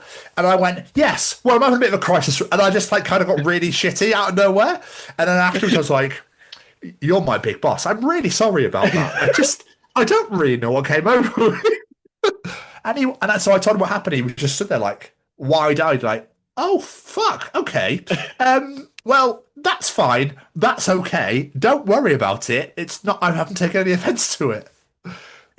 I think I was like, do you want to get off my fucking ass or something? I'm just trying to make sure they fit. I can't what I said. And he was a bit like, really, Stevens? Is this where we're going? Yeah. And then about 10 minutes later, I ran back to the office and went, really sorry about that. That was an odd moment. But everyone is fine. Everyone is home. Everything. Well, obviously my grandmother's recovering, but she's apparently all went well. So yeah. So I'm now on that come down. So I don't know. I feel shattered and knackered, but like really alert and open and ready for whatever comes my way. So it's almost like that next message. I'm like, please don't fuck. Because in my head today, I was thinking my dad was meant to go home this morning. He didn't go home till this evening. So in my head, I'm going, he hasn't really said anything. So my sister was like, how are the patients? And then he said, well, nothing's happened yet. I'm still here. And I was like, oh, okay. This is not good. Yeah. Do you know what I mean? Yeah. So, but apparently he's home and he's fine. And he's got to go to some outpatient things and he's got medication. So we're all on the mend. Normal. We're all good. Yeah. We're all on the mend. Good. Yeah. So basically, for context for everybody, me and Jamie, for the interview for Clawfinger, were 5 minutes away. I think Bard might have just turned up, actually. And I got that text and I was like, what? And the funny thing is, you'd already messaged me saying, I've had some shitty family news. I'm in a bit of a weird headspace. And then that comes in as well. I was like, fuck's sake. Yeah. And then I had that this morning and I was like, oh my God. What the fuck? And she knows nothing about my dad because I didn't want to stress her out or worry her anymore because it's her son. Of course, yeah. Yeah. So it's just like, oh, God. Like, insane. Were they in the same hospital? Were they No. Okay. No, they are very close to each other. My dad was in Barnsley. I'm really sorry, Dad. And my grandma was in Worksop, which is Barnsley's like one side and Worksop's the other, I think. So of Sheffield. Okay. So yeah. But it's one of those. It's like if something really goes wrong here, that's going to take me about 4 hours to get to. Yeah. If not longer. Yeah. No. So, yeah, but we're all good. False alarm. Everything is fine. Everyone's healthy. We're all good. So, yes. So, I was worried that I might not have been on par today. But I think, judging by the vocal singer thing earlier, I think we're all good. Yeah, which is excellent. So, other than absolutely knackered, obviously I've been studying as well a lot. So, like, I am just, I did a lecture before we started this. So my brain's like, information, just taking it all in. And then I randomly start going, oh, yeah, bloody love mint chocolate chip. So, who knows? What's been going on, my friend? Not a massive amount. Obviously, been Rihanna. I've been on earlies this week for the first time in God knows how long. Welcome back. 4 a.m. wake up calls. I'm like, fuck you. No. Hello, everyone. Away. Hope you enjoyed the show this week. Lovely to see you all. So yeah, other than just waking up so fucking early, it's been all right. What else have I been doing? I went to go see the kids, which was lovely. Hung around. Me and Lena went for a walk down to B&M and just Sniffs just to get out of the house for a bit. She wanted to see my tattoo, I think. Yeah, she randomly turned around to me and went, "Is Tom a wrestling fan as well?" And I was like, "Yeah, he's got like a Randy Orton tattoo and a Daniel Bryan tattoo." She's got a Randy Orton tattoo. Can I see it? I was like, "Well, I'm not going through his Facebook, so I'll just message you." Yeah, that's fair. I don't think it is on there, but it's like 2012, I think. Yeah, I was like, she was like, "That's so cool." Love her, bless her. A little wrestling fan now. I watched a film. I watched Transformers 1. Why? Basically, I was at work and I was watching the original Transformers film from 1986. Seen it loads of times, I just felt like watching it. And one of the guys came in and he was like, oh, is that the one from the original? I was like, yeah, anyway. Have you watched Transformers 1, the cartoon one, the kids one from the other year? And I was like, no, it seemed a bit kiddie. And he went, trust me, it's not kiddie. It looks it like the animation style is, but the story's brilliant. Like the action's great and everything else. I was like, really? Yeah, I'll give it a bash. Me and Becky watched it. It was like, this is really fucking good. Like the story's great. The fight at the end between Optimus and Megatron was like, that was better than fights in all of the fucking Michael Bay films. So I thought you meant the Michael Bay movie, which is why I said why. No, it was the cartoon one that came out from a few years ago where Chris Hemsworth did the voice of Optimus Prime. Weird choice, but you know. Make him Australian for no reason. Yeah. But yeah, it was really good. Really enjoyed it. I like those Transformers films, though. I know they're stupid and they just make no sense story wise, but they're the sort of films you can just switch your brain off and just be like, robots. So I quite like watching them every now and again. Hemsworth's dad's got Alzheimer's, right? And I was watching an interview with him on Graham Norton, and apparently they managed to go back to their old family home and they made it look literally like they were when they were back when they were kids. They'd re-transformed this whole house. Literally identical. How's it feel? I can't. What's this? Apparently it's like a method to help them remember. Yeah. It was insanely emotional. Yeah, but like Liam and Chris and obviously his mum, the parents all went back in, and apparently he wouldn't go in without his wife. Oh. And it was like, yeah, and I was just like, fuck, that's such a great idea. Never heard of that before. The owners of the house let them rebuild. It's like a TV show, I think, a documentary. Like, let them rebuild it just how it was there, how they had it when they were kids. I just thought it was beautiful. So that just That's amazing. That is awesome. amazing. Never heard of that. And other than that, just carrying on my Survivor Series rewatch, I literally finished 2007 today. I've started 2008, but it's literally the following matchup. Like, that's it. I've not seen anything. Okay. 2007's a weird one. Very weird one. Remind me. Orton versus HBK for the title. Great match, but if Orton's disqualified, he loses a title. And Shawn Michaels is not allowed to use Sweet Chin Music. Odd. Okay. Yeah, and he loses because he goes to do it, stops, and Orton's just like, boom, RKO, thank you. Very, very odd stipulations. And the bastard son, Hornswoggle McMahon versus the great Carly, because that happened. It's such a weird year. God, Carly was so shit. So unbelievable. Better actor than wrestler. So slow. It's just fucking odd. He's still doing a fucking chop now. They let him go 10 years ago. Just no one in the arena. Still there. He's got to here. He's almost there. So bad. It's like the final match was Batista versus Undertaker Hell in the Cell for the title. And I was like, okay, this is a great match. And then Edge interferes at the end, cost Taker the match, and the announce team would go, why's he done that? I don't know. Great. Cheers. Like, have some story or reason. Like, I'm not going to watch Raw tomorrow. Like, give me some reason. Fuck's sake. Didn't that set them up for the WrestleMania main event that they had, which was unbelievable? That was unbelievable. Yeah. It must have, I imagine. But it was just like, give some context, please. Weird. Yeah, But yeah, I don't remember 2008 at all, but I remember 2008 was a good year, so hopefully this one should be good. Jericho versus Cena for the title. I know that much from the opening package. Oh, nice. That'd be good. What have you been doing, my friend? Rihanna, of course.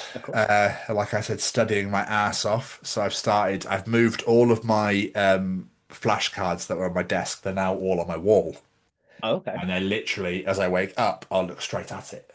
So, and I've been doing thick prisms this week. My lecture's actually on Friday, but because it's like a degree and it's all self-taught shit, so I was like, well, I'm going to watch last year's lecture that I wasn't even a part of to get an idea of what's going on and write all my notes, because what happens in my actual lecture is they go so quick that I'd have written 2 words, missed everything he said, and it's on the next slide. I'm going, now I have no idea what's going on.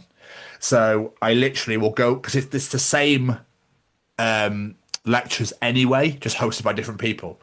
Okay. So I like to have the notes in front of me, all out ready, everything's written out, and then I can sit here and listen to them talk, rather than me going, could you just shit? And it just all gets an absolute plethora of bollocks, and I have no fucking clue what's going on. Yeah, you're too busy thinking, fuck, I can't keep up and not paying attention to a single Yeah, word they're saying. Yeah, makes exactly. complete sense. So yeah, Very smart. thank you. I appreciate that. But the maths is I'm starting to click a bit. We're into the middle of February. My last lecture is April, I think. My last lecture is at the end of April. Yeah, and then it's all exam prep. And my first 2 exams of 4 have been announced, which is the 29th of May and the 5th of June. The 5th of June being the day before Matt's wedding. So yeah, so I'm literally doing my exam and then I'm fucking off back home. But it's all closed book, so I can't look at anything. So you just have to remember it's definitions and formulas, and if you get them, you're golden. But it's the way they were like, this exam question is worth 100 marks. And if you get them all, you only have to get 50 elsewhere out of 350. And I was like, oh, beautiful. So if I nail one question, if I fuck up everywhere else, I'm grand.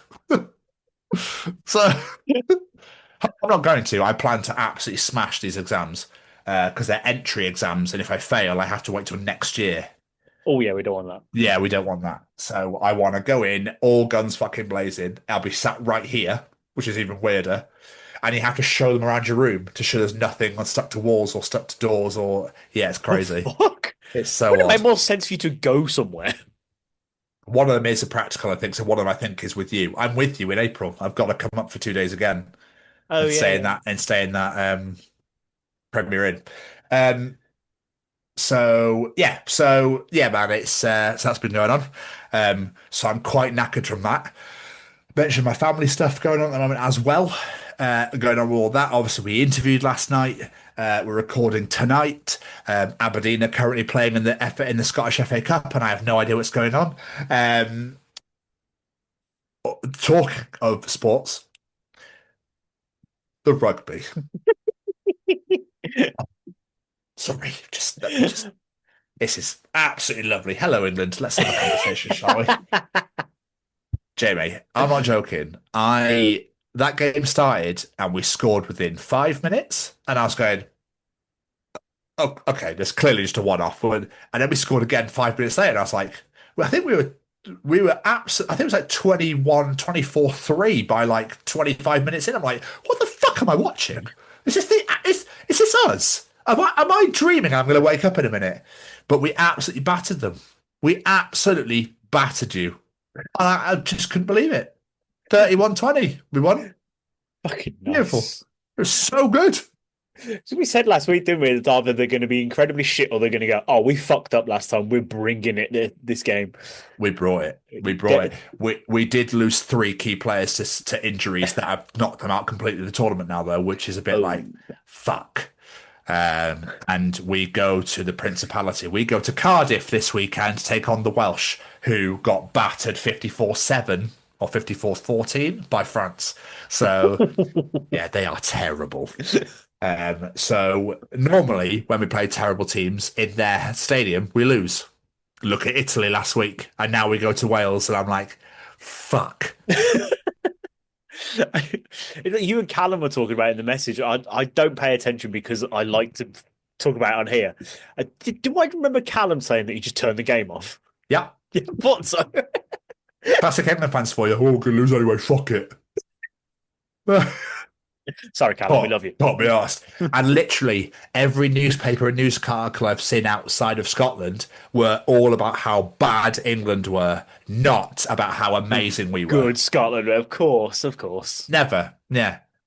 But I'm not, and I mean, and I don't say this because I'm Scottish, I'm saying this because they were fucking awful. I have never seen 16-game win streak. You've beaten New Zealand, you've beaten huge countries, and you come into Murrayfield and don't know how to play rugby. It was incredible. I was loving every second of it. Scaring the dog, bless him, but I was loving every second of it. Oh, yeah, I know how passionate you can get when watching sports, so I can only imagine. Yeah, Riggs doesn't like it, bless him. He thinks he's been shouted at and he gets really, like, nervous. I was like celebrating, no, Riggsy, we're winning! Yeah! Of course, last week was Kelly's birthday. Yes. So we went to Windsor. We went to Windsor Castle, and we did like the huge walk up towards the castle. Riggs, bless him, was dying by the time we got to the cafe.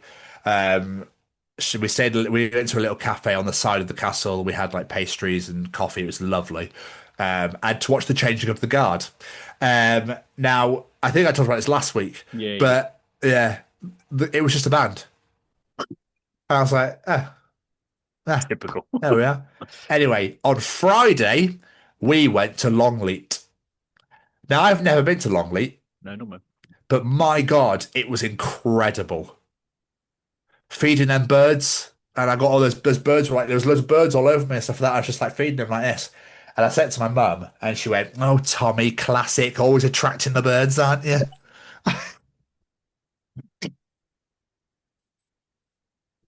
That's amazing. That was incredible. We went on the cruise, so we fed sea lions. We saw hippos. Sea lions followed us the whole way. That's Yeah, they're loud, but they are lush. There was gorillas, fucking huge. There were some other monkeys that I forget the name of as well. But the hippos weren't allowed out yet, but they're planning on making the hippos used to the boat. So they're caged. There's got all loads of water, but they're like blocked in, so they can't attack the boat. But to get you used to the boat going past, I think it goes past like every 20 to minutes, half an hour. And then when they're more acclimatized to it, the hippos will come out with you as well, which is cool. Unreal. It's so good. And then we went on the safari. We went on the coach though, not on the car. Kelly was too scared the car would get torn apart. We saw monkeys that were ripping at the registration plates and stuff like that, pulling aerials off, ripping like bike racks. It does say caution monkeys at mechanics at work, I think it says, or something like that. Nice little wordplay, I like that. But we saw rhinos, we saw zebras, which she went mental for. We saw giraffes, we saw lions, tigers, cheetahs. The cheetah was walking right towards us, and dude, amazing. We went in the bat cave, and the bats fly among you, and there were sloths in there as well, which I sent you. So jealous of that. Yeah, that was they just hang. You're not allowed to touch them. No. At all, but they just walk among you and that sort of thing. Yeah, it was incredible. And there was an Irish girl shitting her pants. And she full on smacked into me when the bats were flying through, and I was like, "Whoa!" She's like, "Oh, I'm so sorry, I'm so sorry." I was like, "They're not going to hurt you. Like, don't worry about it." They're just actually flying through you and stuff like that. Yeah, and it was incredible. It was absolutely incredible. She had the time of her life. And as we finished, the heavens opened. Oh, And we literally just got back to the car as it fucking came down. oh, the timing on that, Jesus. Yeah, I know. So we actually got to enjoy the whole day, and then it fucked it down as the park was closing. And then we drove back, had Mackie's, and I went back to hers, and we just chilled. Which is quite nice. I saw her Sunday as well. I saw her Saturday and Sunday as well. We actually had a whole weekend because obviously I was finishing off my week of work. But I feel like I blinked and my week off was over. It's always the way, isn't it? Yeah. Yeah, it's always the way. Watching wise, I've almost finished Ted Lasso season 3. I still haven't finished it. I've got 3 episodes left, I think. Such a wholesome show. I have watched a bit more Walking Dead, still not got anywhere near finishing that, and I've obviously caught up with AEW. I'm watching Grand Slam Australia. I've got 2 matches left, and it's all right. It's not blown me away. WWE, I'm almost at WrestleMania from last year. Getting there. I'm getting there. I'm in April. I literally last week, I think I bashed through the whole of March. Just went straight through. So yeah, man, I'm just trying to think. Other than that, I don't think there's a whole lot really going on. Love it. Absolutely love it. We're all caught up. What's your single of the week? My single of the week this week is Oscar Porter, former guest with his band Arankai. Arankai? I never know how to pronounce it. Arankai. It is Arankai, yeah. It is Arankai with their brand new single. Arankai. Arankai. With their brand new single, Choke.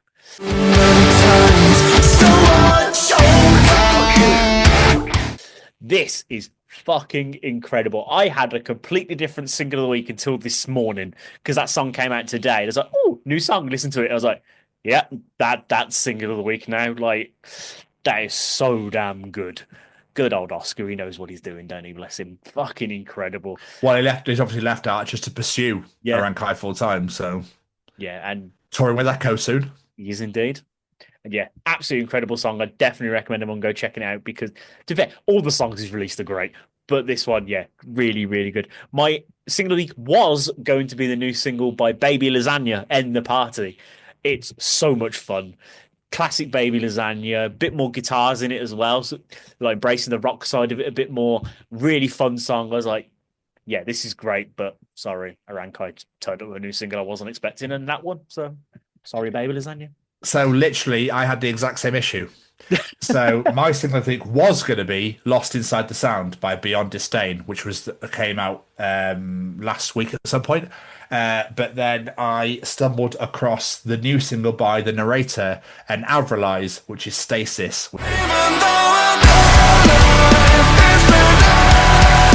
Which is my single of the week this week because it's such a Tom song. I listened to it earlier, it's like, this is a Tom song. It's such a Tom song. Metalcore breakdowns, heavy riffs, beautiful, screaming, singing, delish. Yeah, thanks very much. Yeah, so my single of the week this week is "Stasis" by the narrator and Avrilize. Amazing. And it is, yeah, definitely a Tom song. What I thought was going to be my single of the week, because I heard this song announced and I was like, this is going to be great. And I listened to it and I was a little bit disappointed. I enjoyed it, but it wasn't as good as I expected. Because Don Broco teamed up with Nickelback and released a song. And I was like, what an incredible collaboration. But yeah, I was a bit let down by it. I was not. Yeah, it's Don Broco aren't really my thing. So, and when he started screaming loads, I was like, what yeah.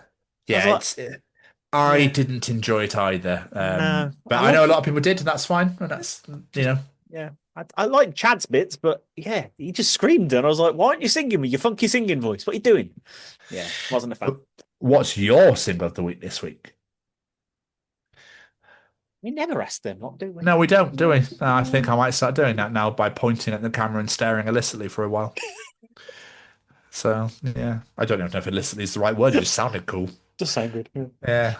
But Jamie. Yes, sir. Stab Tom's Journal. Oh. It's time for Tom's Journal. Jamie, while I was out walking the dog, I noticed a neighbour was waving at me through her living room window. How nice! So I waved back rather enthusiastically. No, she's just washing her window.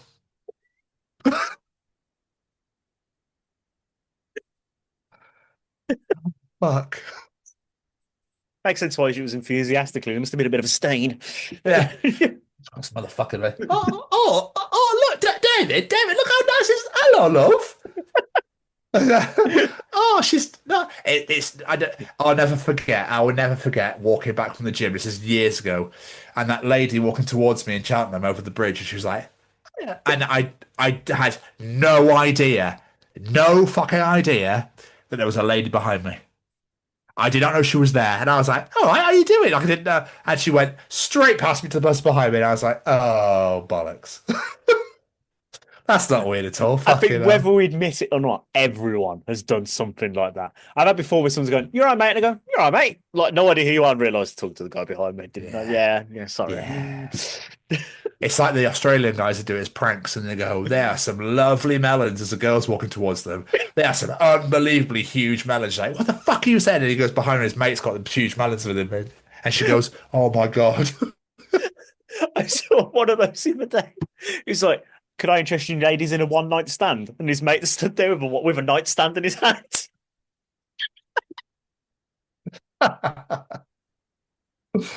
Fucking superb. How the fuck do people my age plan spontaneous trips to Thailand? I can barely afford a spontaneous loaf of Hovis.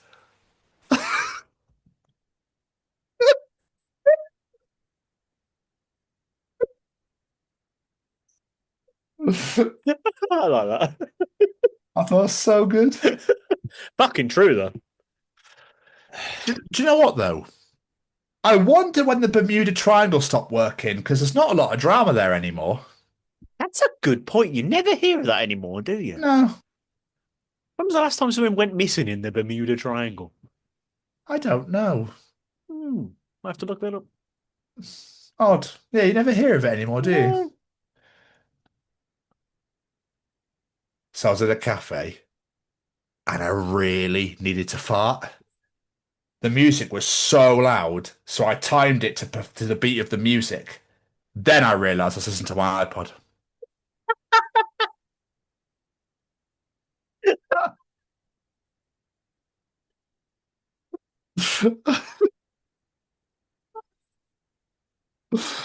Oh, we've all been there. I've watched videos again where it's like people have timed their farts, but like they tried to get it out when they're dropping a weight in the gym or something, but they've dropped the weight, nothing's happened, and then they fart really loudly. So good. Oh, some people call me the space cowboy, and some people call me the gangster of love. Barista, look, I'm just going to put Steve on the cup. I was thinking that. I know that. That's from a song, isn't it? So stupid. Love those stupid ones. Jamie, you might be able to help me out with this one. In Holy Diver, when Dio says, "Don't you see what I mean?" I'm like, no, man, I actually don't. Like, you've been talking about a holy diver for 7 fucking minutes. What the fuck is a holy diver? It's a priest in a swim team. Oh, okay. That clears it all up now. Sorry. I told my daughter that she had to come to the store with me because I couldn't leave her at home. And she asked why I couldn't just put her in the kennel with the dog while I'm gone. And for a second, I was like, why can't I?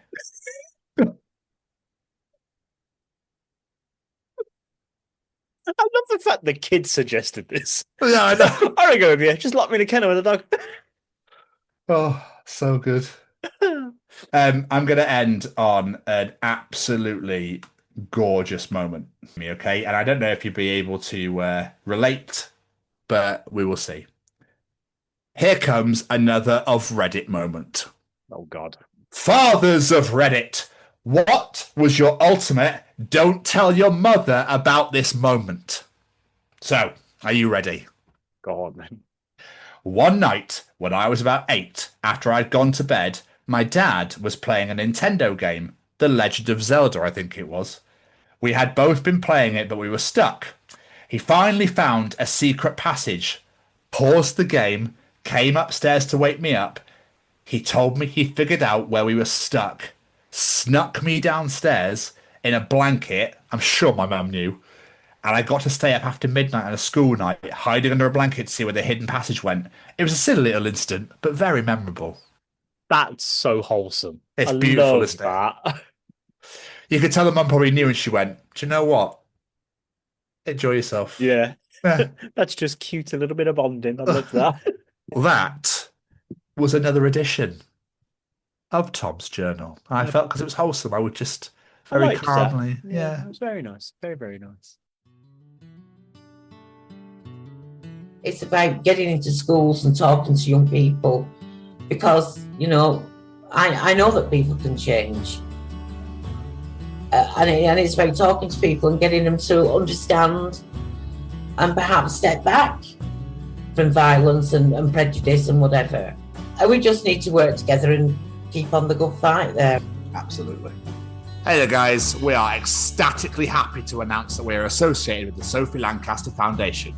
The times are changing, and with the unfortunate death of Sophie, those changes have made a massive impact for the future.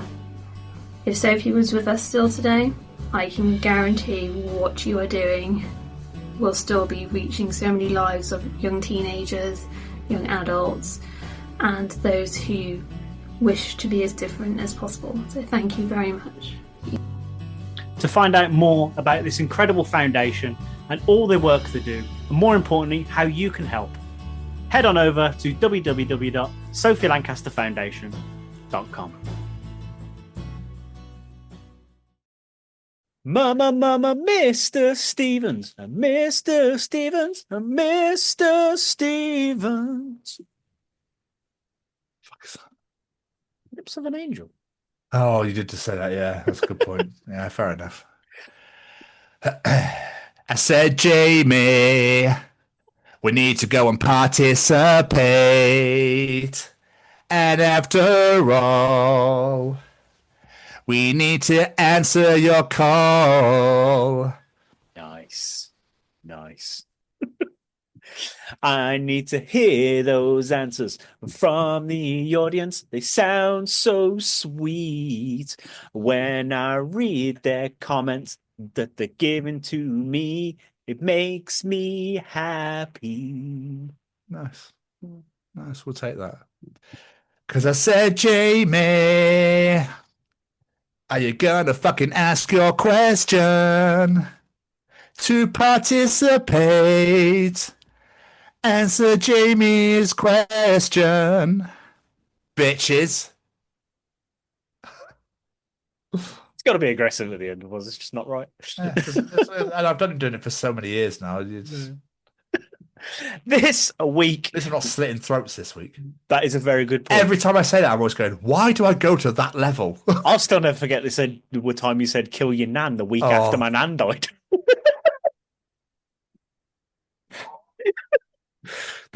I'm so sorry. That was not even related.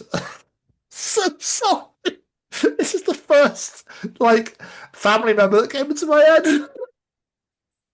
Just the timing of it. The realization on your face was fucking brilliant as well. That was I have never, ever in my life wanted to die so much as I did right then.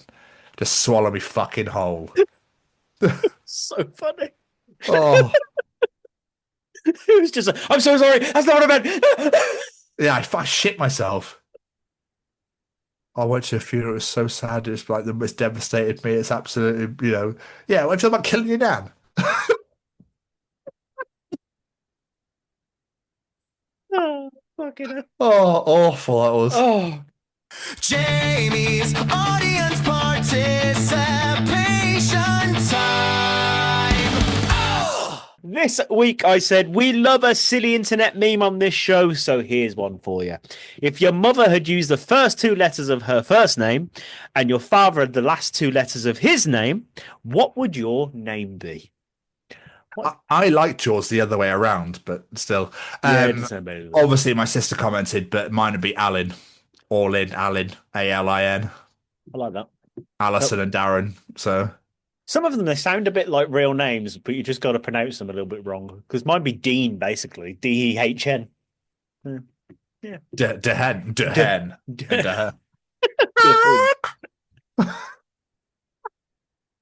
The head is in the house and we peck at the fucking food on the floor because I'm hungry and then I want to eat some more. So I don't know. The hen bitches. All my chicks. That's my new name now. Sorted. I'm dead. Oh. Well, I thought Joby was really funny. I did like Joby. Yeah. Oh, right. We got loads of answers to this one, but I think only about 2 people actually gave us any context of what their parents' names were, which I found quite funny. Kelly Clayton gets involved first and says S-U-R-Y. So Surrey, I guess. Okay. Ah, which is where we fucking live. Yes. Surrey. The Jeffka 856 says W-I-H-N, win, because all I do is. I like that. Nice. That was clever. MKMZ97, hard. Oh, hello there, hard. Nice to meet you. I get very on daily here. It gets very hard. Steve K812, L-O-C-E. I would so pronounce it Lochi. Yeah, nice. Like Los. that. Los. Yeah. Lochi. Dawn. My name would be Mary. Nice. Yeah, works. Former guest Runa, K-R-R-K. Hello, I'm Kirk. In my head, I just heard that in her accent, and it made it so much funnier to me. I don't know why. Benjamin Jeffrey, Daddy, Daddy. Yeah. That's incredible. Everybody calls me. Who's ya? Who's ya? Mac the Minion, Kaas, Cass. I had to delete and repost this because I forgot how to spell my dad's name.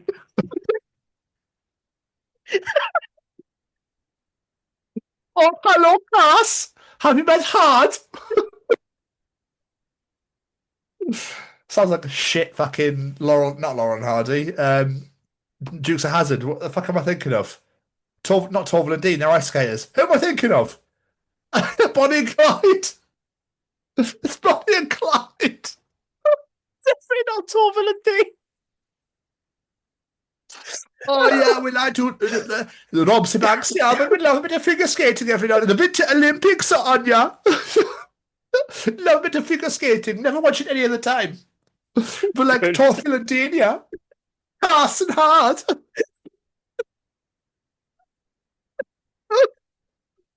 ASTA says Guur. Grr sounds masculine to me and not like anything in my language. Would it be pronounced Gur or Gore?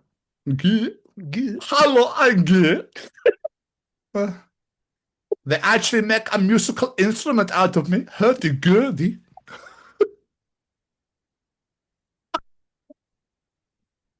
These are amazing.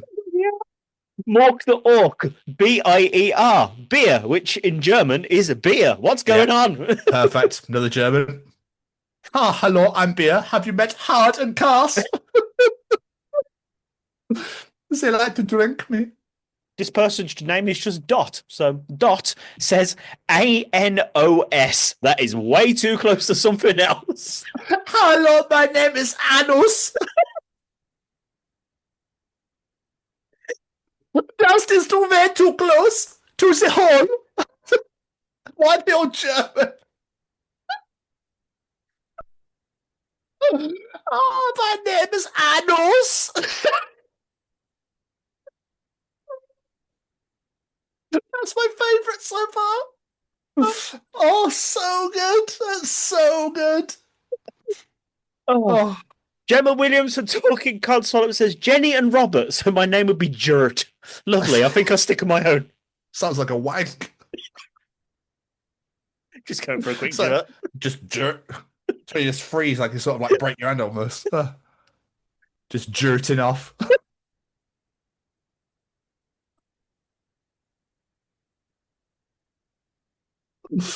The wife Becky Westwood gets involved. Jaan, so Jan or Jan. Jan, Hard, Cass, and Beer with their best friend Anus.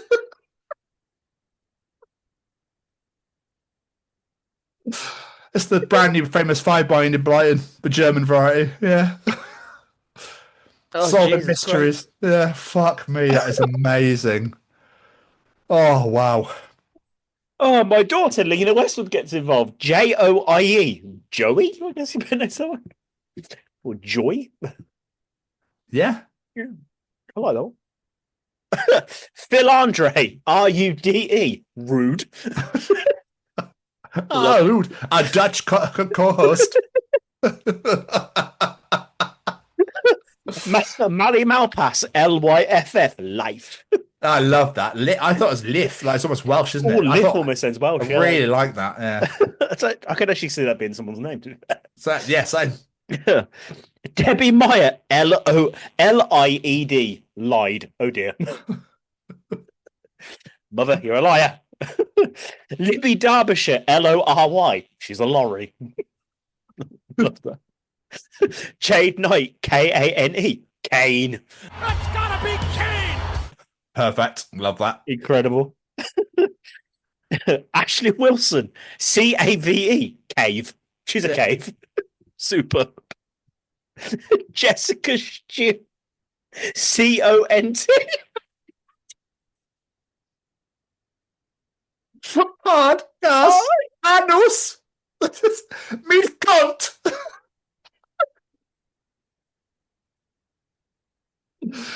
Anus, stay behind me. I'll go in front.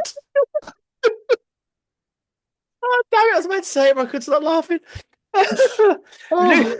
Lucy Orchard, CHER, share, I win, end of competition, and goodbye. Oh, Jesus Christ, this is so fun. I give you two more. The wonderful Ryan Williams. My mum's name is Mary. My dad has always gone by Patrick, but I think his birth name is Daniel. So for me, it would either be Mac or Male. I like Mac. I like Mac a lot. This is That's honestly a great name. Yeah. It's like, honestly, I'm okay with either. Mac sounds like a cool name for me, and I just looked up male means, and it says that it means prince or chief, and it comes from Celtic origins. So I'm pretty good with that one too. Nice. Fucking love that, Ryan. And last but not least, this is probably the most unfortunate one here. Lauren Mayo. MAGA. MAGA. Oh, bless you, Lauren. Oh, Bless your face. Bastard. Yeah. No one needs that in their life. No. Nobody. Jesus, I don't think I've laughed that hard in a long time. That was great. I absolutely loved that. Really enjoyed that. Thank you, everyone. Jeez, thanks for getting involved. All the comments we had on TikTok as well. Absolutely loads. It was great. That was so much fun. And we love how much everybody gets involved on the weekly. So thank you so much. But if you enjoy Jamie's participation challenge, Thomas John and Callum's Treachings, the whatever the fuck that we talk about at the beginning of this, and the interviews, then you enjoy the other 203 editions of the Chronicles of Podcast, wherever you get your podcasts from. 203, by the way. There's a lot of us. There's a lot of shit being spoken, a lot of just wonderful content, some lovely interviews out there for you to enjoy. Please come and follow us on all social media at TCO Pod, whether that be Instagram, TikTok, Facebook, Threads, LinkedIn, the main five, all at TCO Pod, and subscribe to us on the YouTube. Hit the bell to get notified when videos release, and comment to your heart's content at the Chronicles of Podcast. All social media at TCO Pod, and subscribe to us on the YouTube at the Chronicles of Podcast. Isn't that right, James? That is absolutely right. Before we get out of here, I want to say a massive thank you to a couple of our friends. First and foremost, I want to say a massive thank you to the wonderfully talented, beautiful bastard that is Braden Barry. Go check out all his incredible projects. Amber Forest podcast with Dustin, his incredible music under Say We Can Fly, his merch store under Anxious Ghost, and of course, go check out Farlight Movie on Instagram. It is going to be an absolute doozy. His horror anthology. It looks incredible. And last but not least, I want to say a massive thank you to the Sophie Lancaster Foundation. They are stamping out prejudice, hatred, and intolerance everywhere. And I mean everywhere. This is not a UK issue. It's a global issue where people of the alternative community are being treated differently simply because of the music we listen to, the way we dress, and the way we choose to present ourselves out in the world. It's 2026. I think it's definitely time we should all just be able to be ourselves out in the world. There's enough crap going on in this world of people hating on each other for absolutely no reason. So why let it continue? Let's be there for each other and support each other. If you're unfamiliar with Sophie's story, please head on over to sophielancasterfoundation.com. Familiarize yourself with that story. And I want you to look at ACT Alternative Communities Together. It's part of the National Lottery Community Fund, helping people in the alternative community know how to handle acts of hate crime should they occur. And while you're there, why not click on the shop and help them monetarily? Buy a hat, a wristband, a t-shirt, whatever it may be. Just help us fly the flag for this incredible foundation. And last but not least, a massive thank you to my beautiful co-host right there. Game show wave, boys. Game show wave. Jamie, thank you so much. Right back at you, of course. Please make sure you go and do everything he just said right now. But another wonderful addition in the books. A wonderful addition indeed. That was hilarious. Bard, thank you so much for joining us. Hopefully you're all enjoying the brand new Clawfinger album Before We All Die, which is out right now. If you enjoy your rap metal, make sure you get it on. Make sure you go and check out all of Clawfinger's back catalogue. Try and get them on, see them on tour if you are coming to a country or city near you. As for next week, there is no interview next week due to Jamie's wife's birthday, and Jamie is a very busy boy. But there will be a show. So, as for this week, we will see you all next week for the next edition of the Chronicles of Podcast. Goodbye, everybody. Ta-ta! Bye!